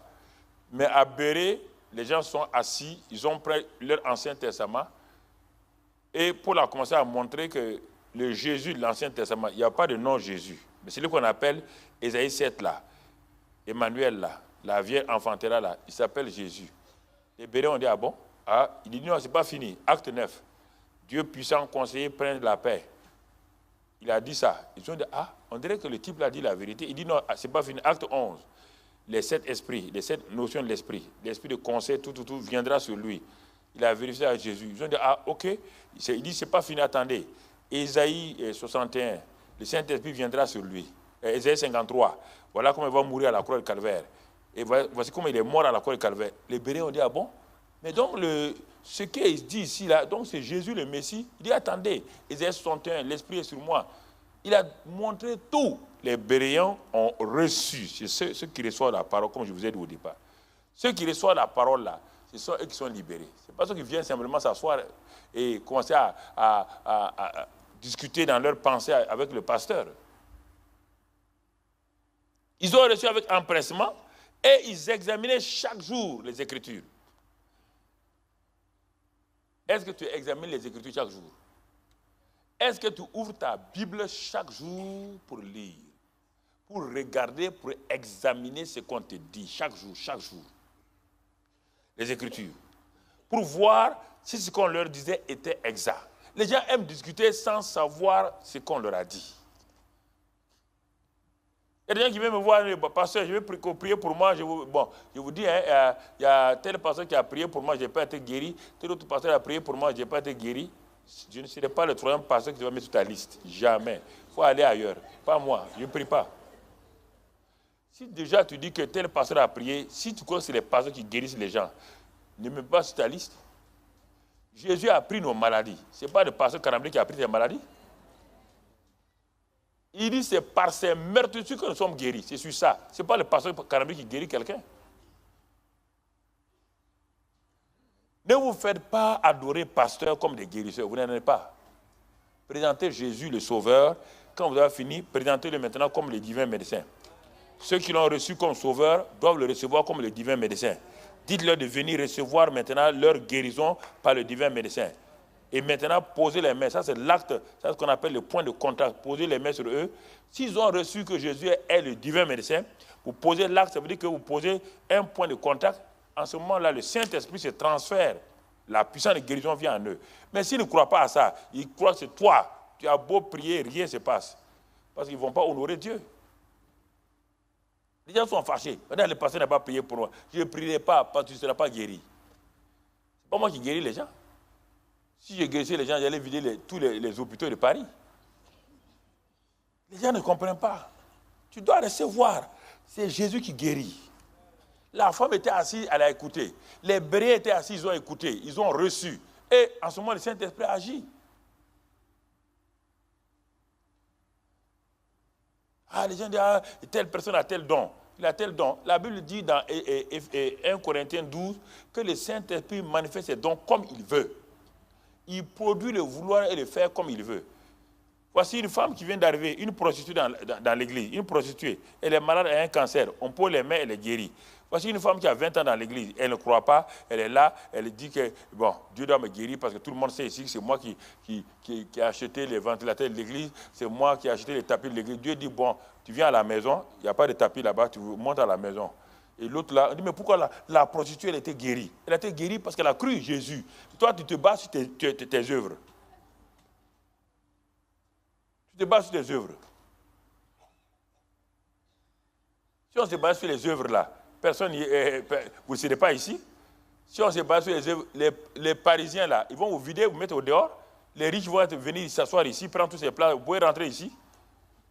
Là, c'est vos 1000 euros là qui vont faire les choses ici. Les gens vont venir déposer ici 3 millions d'euros. Et puis vous êtes où? Vous n'êtes même pas portier, vous serez là-bas au parking en train de garder les voitures de ces gens-là. Ce n'est pas ça. C'est un cadeau. Dieu vous donne un cadeau. Il n'a pas besoin de votre argent. Il dit, reçois mon fils. Il est sauveur, il est le sanctificateur, il est le délivreur, il est en même temps le médecin guérisseur. Reçois-le comme médecin. Quand tu veux aller et faire des bijoux, tu vas chez le quoi? Le bijoutier. Tu le reçois, le bijoutier. Tu donnes des bijoux, tu portes, c'est bien. Quand tu veux aller, mon frère, tu as des problèmes de dents, tu ne vas pas chez le forgeron. Tu vas chez qui? Chez le dentiste. Et tu reçois le dentiste et tu donnes de nouvelles dents. C'est ça. Chaque personne dont tu as besoin, tu vas là-bas. Quand toi, tu as besoin de Jésus, tu vas... Non, écoutez, frère, il faut apprendre à faire les choses textuellement, comme vous voulez. Tu as reçu Jésus comme sauveur, tu n'as jamais été malade, tu ne comprends pas. Maintenant, tu es malade. Hey, assois-toi, il dit, bon, je t'ai expérimenté comme sauveur de mon âme. Tu as guéri mon âme. Maintenant, j'ai besoin de guérir mon corps. Je te reçois. Dans ta chambre, là, tu te reçois comme le médecin guérisseur de mon corps. De même que tu as...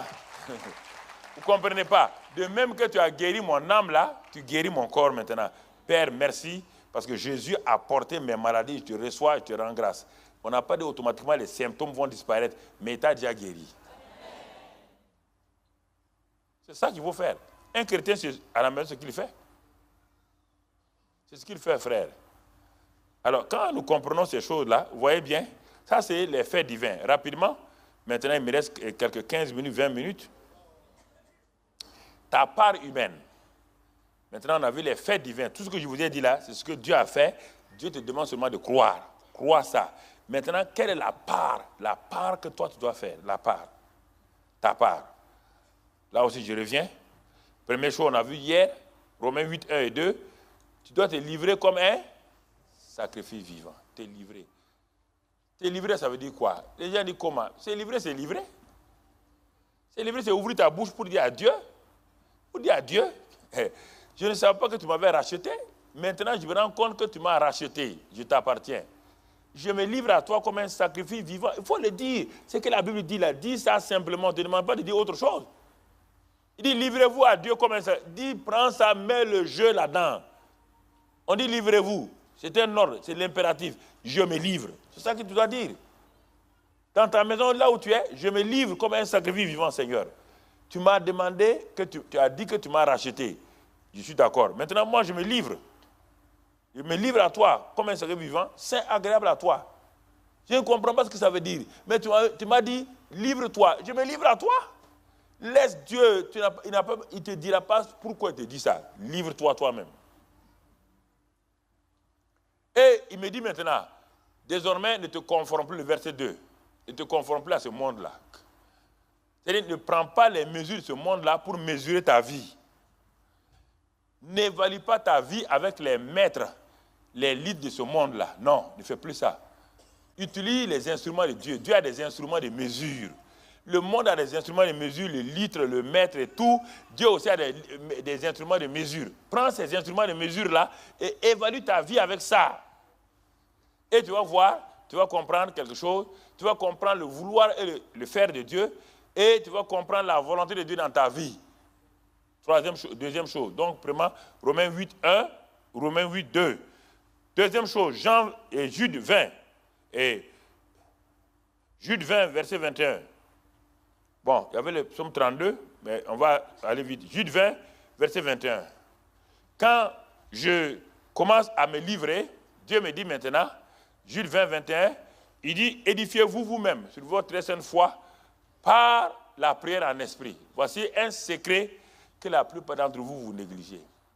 Le Saint-Esprit ne parle pas, sa langue, ce n'est pas le français, ni le lingala. Hein? Bolingo, c'est pas ça. Le Saint-Esprit a un langage. Le jour qu'il est venu, il a trouvé des Juifs qui étaient là, oui ou non? Il leur a fait parler l'hébreu. Ils ont parlé quelle langue? La langue de qui? Les Juifs de la Pentecôte, ils ont parlé quelle langue? C'est l'hébreu? Ils ont parlé la langue de qui? Il leur a donné sa propre langue, oui ou non? La langue du Saint-Esprit. Pourquoi? On le verra les jours qui viennent. Parce que c'est la langue qu'il utilise entre les trois, le Père, le Fils et le Saint-Esprit. Il utilise ça. C'est leur langue. Et Satan ne le comprend pas. Ça l'énerve. C'est pourquoi il dit, pour toi, ton parler en langue là, c'est pas vrai, c'est faux. pour toi là c'est faux. Et toi on te dit, ah oui c'est vrai, hein. Regarde pour ta soeur là, ça c'est bien, mais pour toi là, c'est onomatopée. Regarde ce que tu dis. Une femme comme toi, tu peux parler bien. Regarde quand tu parles là. Et puis tu te décourages, tu t'assois. Dis, regarde pour toi là. Qu'est-ce que toi tu dis? Hein? Coca-Cola, Coca-Cola. Il vous crée, c'est-à-dire que vous êtes sensible plus à Satan qu'à Dieu. Tout ce qui est négatif là, vous êtes sensible. Mais ce qui est positif là, vous n'êtes pas sensible. Il vous raconte des histoires. Il dit non, c'est pas vrai. Et puis, quand même, si tu dis quelque chose, tu dois comprendre. Un homme normal comprend. Mais tu es en train de parler à Dieu. On dit que tu ne parles à personne. Tu ne parles pas à Satan, ni à ta femme, ni à ton mari. Tu ne parles pas à un démon. Tu parles à Dieu. Parle, continue à parler. Ton esprit parle à Dieu. Puis ta tête ne comprend pas. Ce n'est pas ta tête. Ton esprit parle à Dieu. Jude 20, 21 te dit, il dit, édifie-toi sur ta très sainte foi en priant en langue régulièrement. En priant en langue, j'arrive, je m'arrête devant mon miroir. Oh, cet homme qui est là, cet homme Karamé Mamadou, je m'appelle Mamadou Karambé. Tu vois, écoute-moi très bien. Le miroir est là. Écoute-moi, hein. Moi, je suis l'habitation de Dieu en esprit. Tu comprends? Dieu habite en moi. Le grand Dieu du ciel là habite en moi. Il a dit que partout où je vais aller, il va m'accompagner. Tu as entendu? Je vais aller prêcher ce matin-là, dans telle église. Le Saint-Esprit est en moi. Tu as compris?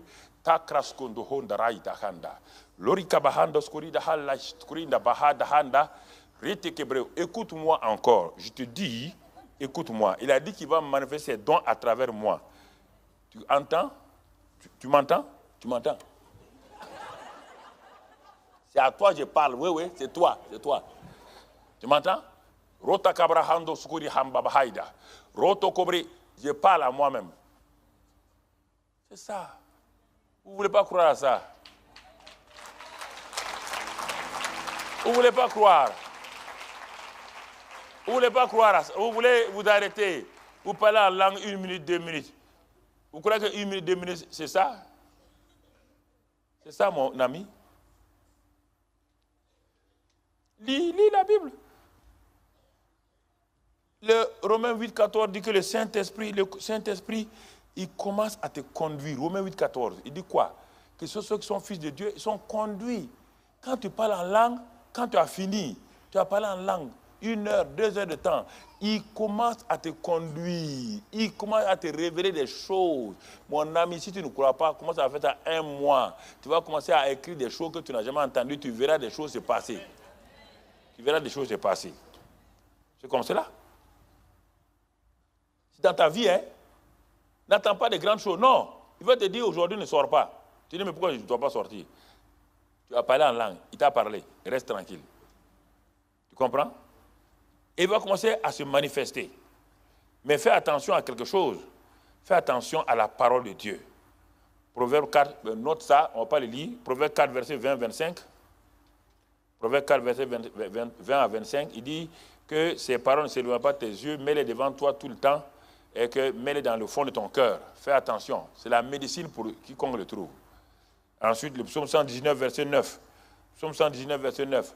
Comment le jeune homme rendra-t-il pur son sentier en serrant ta parole dans son cœur? Il dit, je serre ta parole dans mon cœur afin de ne pas pécher contre toi. Ça, c'est le psaume 119, verset 9 à 11. Fais attention à ça. Et le psaume 32, rapidement, psaume 32, si tu veux être conduit par le Saint-Esprit, peut-être on va voir ça demain, on va sauter peut-être, bon, laisse ça.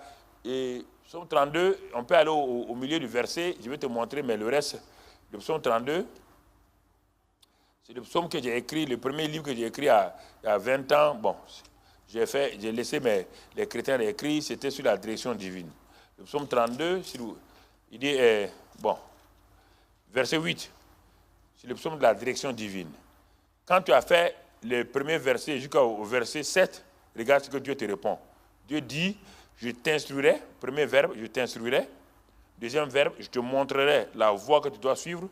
Troisième verbe, je te conseillerai. Quatrième verbe, j'aurai le regard sur toi. Voici les 4 versets de la direction divine. J'ai fait tout un séminaire sur ça, les 4 versets. Dieu va t'instruire par sa parole. Quand il a fini de t'instruire, il va commencer à te montrer la voie que tu dois suivre. C'est ça que Dieu dit. Pas besoin qu'un pasteur te dise ça. Le pasteur ne conduit pas quelqu'un. C'est le Saint-Esprit qui conduit. Le Saint-Esprit, la prophétie ne conduit pas quelqu'un. La prophétie, on le verra. La prophétie fait quoi? Édifie, console et tout. La prophétie ne conduit jamais quelqu'un. Ne te laisse pas conduire par la prophétie. Hein. Si tu es marié sur la base d'une prophétie, je comprends pourquoi tu es là en train de courir tous les groupes de prière. On ne se marie pas sur la base de ça. La prophétie vient confirmer ce que tu as dans ton cœur. Ne confonds pas le prophète et la prophétie. C'est deux choses différentes. Le prophète, c'est un ministère. Il n'a pas seulement le don de prophétie. Il a les 4 dons du prophète. C'est quoi? La parole de connaissance, la parole de sagesse, le discernement des esprits, les signes et les miracles. S'il n'y a pas ça, il n'est pas un prophète.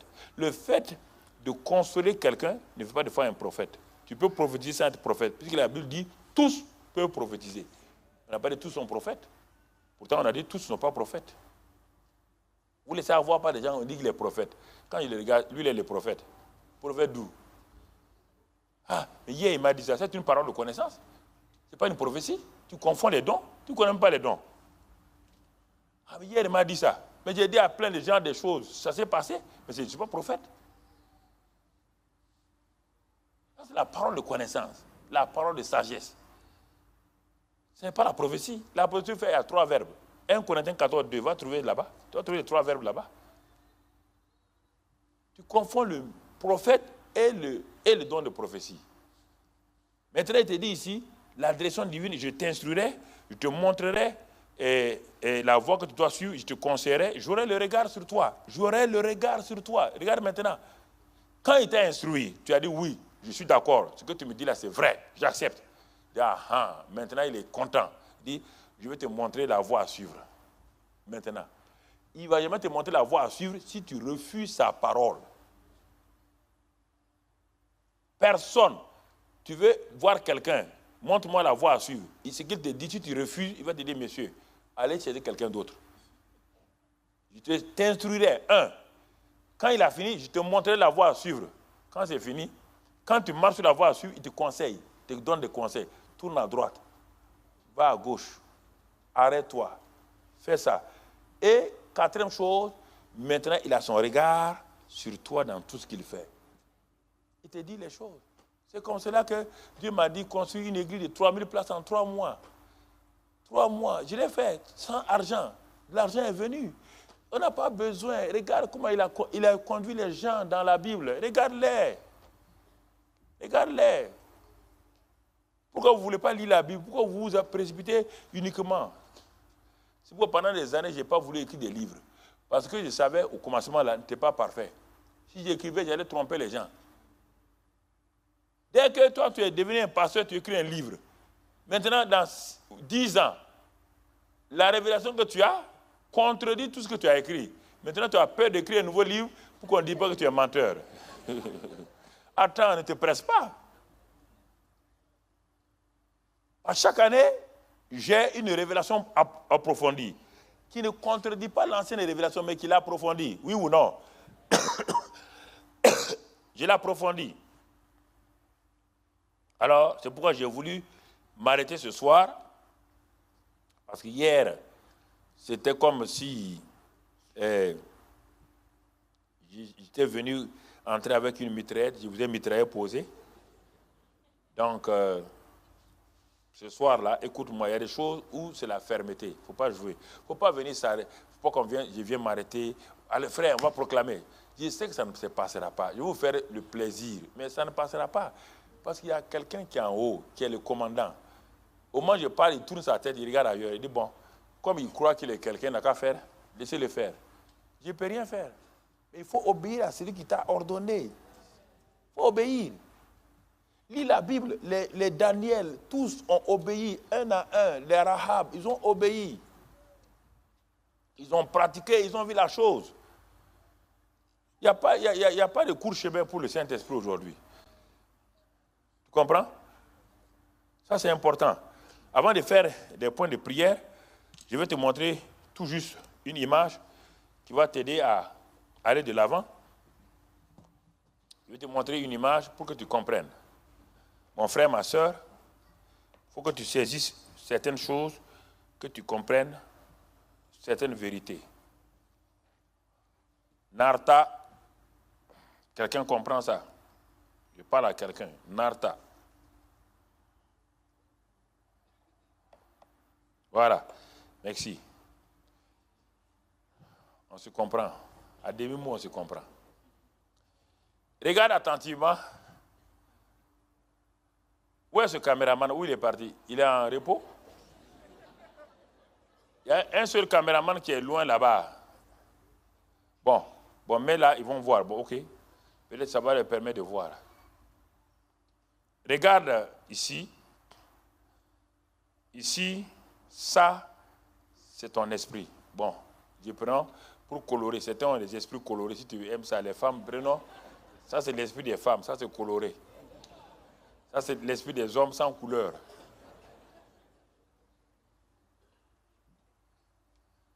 Tu ne m'as pas mis le tableau? Bon, ok. Ah, il est là. Très bien. Tu le places là. Voici, je vais te montrer une image que tu vas comprendre. Quand tu es né de nouveau, voilà, tu le mets là. Voilà. Il y a un truc pour l'écriture là. Feutre là.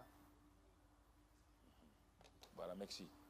Quand tu es né de nouveau, ton esprit est régénéré. Voilà ton esprit, il est régénéré. Esprit de femme, bon, prenons un seul pour qu'on ne fasse pas, il n'y a pas deux esprits, un seul esprit.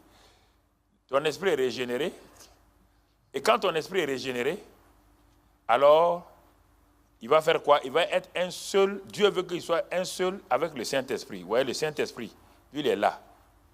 C'est cette eau-là, c'est le Saint-Esprit, il est là. Et alors, qu'est-ce qu'il fait? Il dit, celui qui s'attache au Saint-Esprit est avec lui un seul esprit. Alors, Dieu, il dépose ton esprit dans le Saint-Esprit. Et dans un premier temps, ton esprit est là, mais comme il n'est pas obéissant, beaucoup, parce que ton âme et ton corps empêchent ton esprit de fonctionner. Dans un premier temps, ton esprit sera en contact, il sera en contact avec le Saint-Esprit. Et cet esprit qui est en contact avec le Saint-Esprit là, où est le feutre? Ah, c'est là. Il est en contact avec le Saint-Esprit. Qu'est-ce qu'il peut faire? Il va faire de bonnes choses. Il va être utile aux gens. Vous voyez là, ici, ce tableau-là, tu trouves un jour quelqu'un qui a des problèmes, sa vie est complètement en difficulté, sa vie est en difficulté, mais comme tu es quelqu'un qui a été, du moins qui a touché le Saint-Esprit, tu as vécu dans le Saint-Esprit, alors, tu commences à opérer avec les dons spirituels. Parce que, et par les dons spirituels, tu commences à agir. Et, dans la vie de cet homme-là, il y a maladie. Quand tu imposes les mains, tu es en train de faire quoi? Tu vas commencer aïe. Ce n'est pas automatique. Tu as appris quelque chose qui est plus dur. Mon ami, il fallait prendre. Oh! Tu m'as fait... Pour me faire échouer mon expérience. Bon. Il fallait prendre un qui est plus... Ok. Très bien. Mais ça veut dire que je peux utiliser ça et je vais nettoyer la vie des gens en imposant les mains, la maladie, toutes ces choses vont partir. Vous comprenez? Tout va partir. Mais ma propre vie, je reviens quand j'ai fini de prier pour les gens. Quand je viens moi-même, j'ai des problèmes. Je dis, mais Seigneur, je suis allé hier, cette soeur était malade, quand j'ai prié seulement, elle a été guérie. J'ai eu telle chose, mais moi, ma propre vie, je suis misérable, je ne comprends pas, ma vie ne change pas. Tu comprends ce que je dis, non? Seigneur, je lutte, je ne comprends pas, je jeûne, je prie. Dieu me dit, ma fille, j'ai dit que les fleuves d'eau vont couler de toi. Mais est-ce que tu as laissé les fleuves d'eau couler? Oui, mais j'ai le Saint-Esprit, oui. Tu as le baptême du Saint-Esprit, mais tu n'as pas été rempli dans la plénitude. Tu n'as pas été... Qu'est-ce qui se passe? Il dit, laisse-toi plonger totalement. Et alors, je me laisse plonger, voilà mon esprit là, et je commence tous les jours à parler en langue, et j'obéis à la parole de Dieu, je parle en langue, j'obéis à la parole de Dieu, et en ce moment, mon esprit est en train de faire quoi? De s'imbiber. Pas de s'imprégner simplement. Il va aller. Et le Saint-Esprit va faire quoi? Il est en train de descendre tout doucement. Bon, pour ne pas perdre du temps, à un moment donné, vous voyez l'éponge là, quand elle sera remplie d'eau, elle va faire quoi? Elle va aller au fond, elle va aller au fond. Elle va aller au fond. En ce moment-là, vous voyez, tu peux approcher ça, et quand elle va au fond là, les bulles commencent à sortir. Tout ce qui vient peut-être mettre sur ça directement. Les bulles commencent à sortir. Vous voyez les bulles là? Les bulles commencent à sortir. Les bulles commencent à sortir. Les bulles commencent à sortir. Parce qu'elle n'est pas remplie encore, oui ou non? C'est-à-dire qu'il y a tes propres pensées qui sont là, donc elle n'est pas remplie. Mais au fur et à mesure que je continue, et elle sera remplie à un moment donné. Quand elle est remplie, alors qu'elle se passe, ma vie étant remplie, je ne m'occupe plus des dons spirituels seulement. Ce n'est pas pour guérir des malades. Ma propre vie est tellement remplie. L'amour, la joie, la paix, tout. Et en ce moment, quand je sors, je deviens utile à tout le monde. Regarde ce qui va sortir.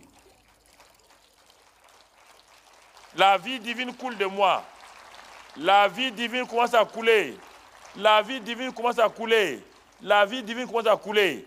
Mais au début, mon frère, quand j'étais baptisé Saint-Esprit, regarde, si j'appuie, rien ne sort. Je suis en contact avec l'eau, avec le Saint-Esprit. Mais elle fait quoi? Elle ne fait qu'effacer les choses qui sont là. Parce que je n'ai pas laissé le Saint-Esprit en train de m'imbiber. Il vient à l'église, je fais un bon message, les gens sont touchés, mais leurs vies ne sont pas changées. Leurs vies ne sont pas changées parce que je n'ai pas assez d'eau vive pour les abreuver. Je n'ai pas assez d'eau vive. J'ai quelques résultats. Je peux parler un jour, quelqu'un qui est assis là, un démon s'en va. Je m'en vais, je suis content. Mais quand je m'arrive chez moi-même, il y a problème avec ma femme, il y a problème avec mes enfants, il y a tout. Je me dis, mais qu'est-ce qui ne va pas? Je cherche les démons, mais ma vie ne change pas. Dieu dit, c'est deux choses différentes. Les dons spirituels n'ont rien à voir avec la vie de l'esprit. Vivre la Christ en nous, c'est différent de chasser les démons. Judas a chassé les démons. Judas a guéri les malades. Il n'a pas de vie divine en lui.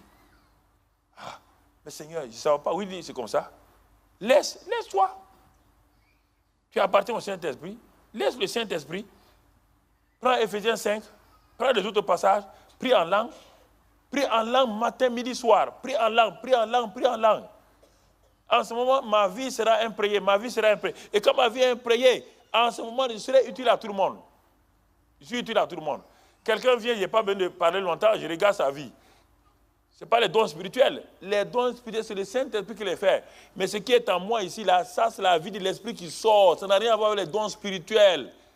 Ça, c'est moi. Moi, je suis tellement rempli d'amour que si quelqu'un vient, il est contre moi, l'amour sort. Quand il m'insulte, l'amour sort. L'amour sort. L'amour sort. L'amour sort. L'amour sort.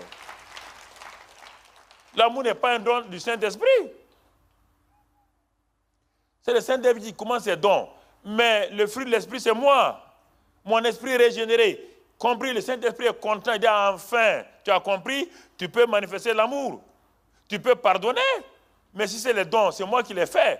Si c'est pour guérir les gens, c'est moi qui les fais comme je veux. Mais pour pardonner, pour bénir les gens, c'est toi qui les fais. Alors, si toi tu le fais, moi je fais ma part, les deux ensemble nous serons contents. Voici comment vivre la réalité de Christ en nous. C'est ça, vivre la réalité de Christ en nous. Mon frère, ma soeur, il n'y a pas autre chose. Il n'y a pas d'autre théorie. Tu n'es pas rempli, comment tu vas donner? Tu vas donner quoi? Tu n'es pas rempli, tu vas donner quoi? Tu vas donner quoi aux gens? Pour aider quelqu'un, toi-même tu restes 1,5 litre pour aller à Marseille, tu es encore à 300 km. Tu enlèves 1 litre, tu n'iras nulle part. Lui, il n'ira nulle part. Mais si la chose est pleine, tu peux aider quelqu'un? Dis, soyez remplis, Éphésiens, soyez remplis du Saint-Esprit, tout le temps, pas des hymnes, des psaumes, des enseignes et prie en langue. Tu n'as pas besoin de sentir. Au moment où tu fais ça, tu es en train de faire le plein, le plein, le plein, le plein, le plein, le plein, le plein. Au moment où tu auras besoin, ça va sortir. Il y a des gens qui ne vont pas t'aimer, mais l'amour va sortir. C'est pourquoi dans Matthieu 5, 44, il est dit quoi? Il est dit quoi? Aimez vos ennemis. Est-ce que quelqu'un peut sentimentaliser ses ennemis? Déjà, il t'a blessé, tu peux l'aimer? Alors, on te parle de quoi? On te parle de cet amour-là. On parle de ça. C'est ça qu'on parle. Tu as beau jeûner, rien ne sortira. L'amour sort de moi. Comment Jésus a fait pour aimer ses ennemis? L'amour sortait de lui. Comment Dieu a fait pour aimer ses ennemis? L'amour sortait de lui. On ne peut pas sentimentaliser ses ennemis. On dit aimer ses ennemis, ça veut dire quoi? Il y a 3 sortes d'ennemis. 3 sortes d'ennemis. Ceux qui font quoi? Hein? Ceux qui vous maltraitent. Il dit, ceux qui vous maudissent d'abord. Il dit de faire quoi? De les bénir. La bénédiction est où? Éphésiens 1:3. Il dit que Dieu nous a donné, il nous a bénis. Ça. Donc j'utilise la bénédiction pour le bénir, au lieu de le maudire. C'est ça. Deuxièmement, on dit de faire quoi? De faire du bien à ceux qui me font du mal, de leur faire du bien. C'est un acte. La bonté. La bonté est en moi, le fruit de l'esprit. Je le manifeste à celui qui me fait du mal. Ensuite, prier pour ceux qui me maltraitent, qui tuent. Qui va prier pour quelqu'un qui t'a fait du mal, qui t'a trompé? Qui peut faire? Personne, ni toi ni moi. Mais le Saint-Esprit qui est en moi, l'amour qui est en moi, c'est pourquoi Jésus priait pour ses ennemis. Il priait pour ses ennemis. On n'a pas besoin. Et quand il priait, l'amour sortait et touchait ses ennemis. C'est de ça qu'on parle, mon ami. Ce n'est pas une chose qu'on va inventer. C'est en toi. Laisse-toi remplir chaque jour. Laisse-toi remplir, mon ami. Laisse-toi remplir. Quel est le pasteur qui va prier pour toi, tu vas pardonner à quelqu'un? Lui-même, il ne pardonne pas. Le pasteur qui prie pour toi, il est déjà rempli de haine. Il va te communiquer sa haine? C'est des mensonges. Quel est le pasteur? C'est des actes de volonté. Ça, c'est un acte de volonté. L'amour est répandu en moi. L'amour, c'est quoi? C'est la joie, la paix, la bonté, la patience, tout ça. C'est ça l'amour. Il est où? En moi. Il est déjà en moi. Alors, frère, quand il y a ça, tu commences à comprendre que la vie chrétienne. Tu dis, ah mais Seigneur, pourquoi j'ai souffert tant? 5 ans, 10 ans de vie chrétienne, dépressive, dans la dépression. J'ai la haine. Mon mari me parle un peu, j'ai fait 3 jours. Comment une femme va faire 3 jours sans parler à son mari? L'homme qu'elle a choisi, 3 jours sans parler à son mari. Quelque chose ne va pas, elle est malade. Elle est malade. 3 jours. 3 jours, tu ne parles pas à un homme. L'homme dans le même lit. Quand il lève le même, tu es malade. Tu es malade. Comme le païen du village.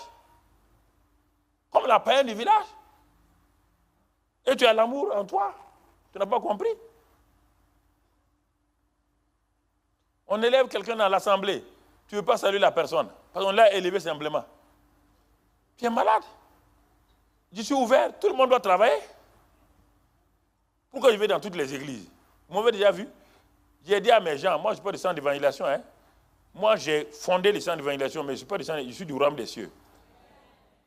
Je ne suis pas du centre d'évangélisation. Il ne faut pas que quelqu'un m'appelle centre d'évangélisation. Non, je suis dans le royaume des cieux. Dieu m'a dit créer des centres d'évangélisation pour travailler sur la terre. Il ne m'appelle jamais centre d'évangélisation. Jamais. Il n'y a pas de centre d'évangélisation au ciel.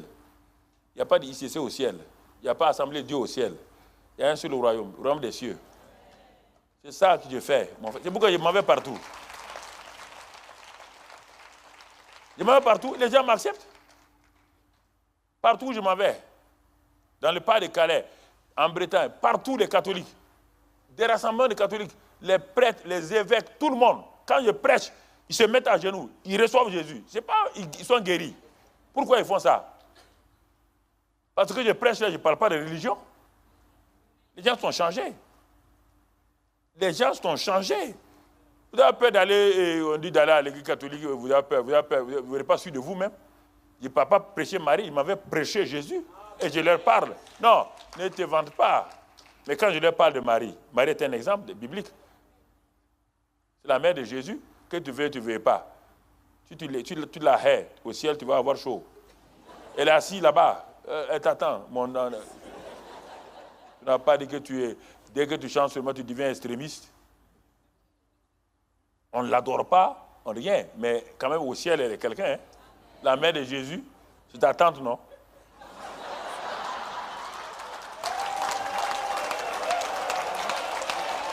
Non. C'est une femme importante, on ne l'adore pas, mais dès que vous devenez protestant seulement, vous commencez à dire « Ah, Marie ». Mais c'est dans la Bible, là.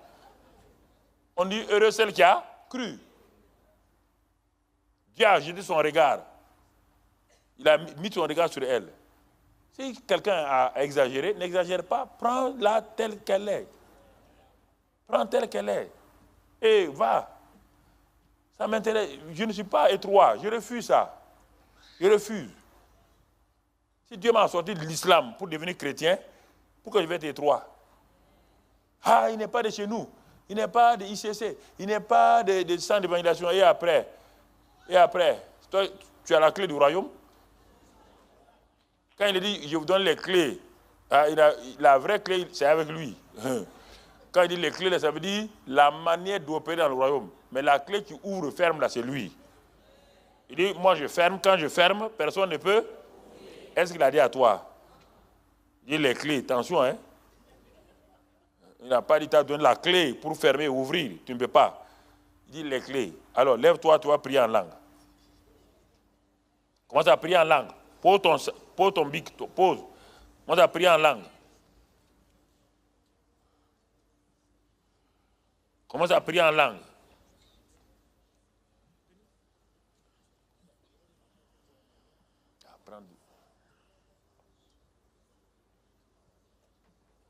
Commence à prier en langue.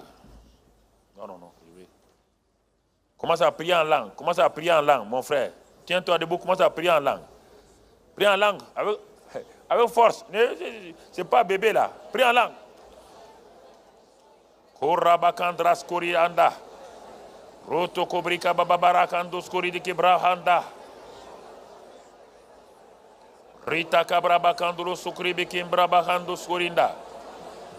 Rata kabrabakanduro surike kinda krokoros koride in brabahanda. Rata kebre kandulo surika braba kandulo surika da bahando skurindi. Roto kobri kanda braba skurinda. Rata kimbro kuru skuri kimbra bahanda. Roto kobri kanda braba kandulo surika de bri kandulo surinda. Rete kebre kandulo surika bahanda braba kandulo skurinda. Rata kebre kandulo surika bahanda braba handus. Alléluia. Une minute, mon frère, ma soeur, pour terminer ce soir, regarde bien, sans montrer la marque, regarde bien ce parfum qu'il y a là. Il y a le très bon parfum dans ça, mais tant que ça reste, Dieu t'a rempli de vie. Tu dis comment? La seule chose que tu dois faire deux choses. Premièrement, faire quoi? Ouvrir. Ouvre-toi et laisse couler. Deuxièmement, quand tu as ouvert, tu fais quoi? C'est Dieu qui appuie. Tu veux le parfum, qui doit appuyer? Le Saint-Esprit doit appuyer. Le Saint-Esprit t'a rempli de quoi? De parfum. Tu es le parfum de qui? Dans 2 Corinthiens, il dit quoi? Partout où tu vas, tu répands l'odeur de qui? Tu répands l'odeur de qui en faisant quoi? Premièrement, en enlevant ça, ça veut dire tu renonces au péché. Tout péché dans ta vie bloque ta vie. Ça empêche la vie de Dieu de partir. Tout péché dans ta vie, mon ami, tu as beau proclamer, rien ne se passera. Détourne-toi du péché. 1. Enlève le péché. Deuxièmement, agis dans la foi. Maintenant, tu agis dans la foi. Seigneur, tu fais quoi? Tu es en train de faire quoi? Ça sort oui ou non? Parce que c'est rempli de quoi? C'est rempli de quoi? Mais s'il n'y a pas de parfum, j'ai beau appuyer, ça va sortir. Alors, c'est en train de partir où maintenant? Tu es en train de sentir, non? Alors, Dieu te dit, c'est ça la vie chrétienne. Tu dis, oh, mais on ne sait pas comment faire. Comment? Enlève d'abord le péché. Confesse ton péché. Deuxièmement, par la foi, appuie. Et tu sauras, quand tu appuies, le parfum va sortir. Dieu t'a déjà rempli. Parle en langue encore. Parle en langue. Parle en langue. Parle en langue. Parle en langue.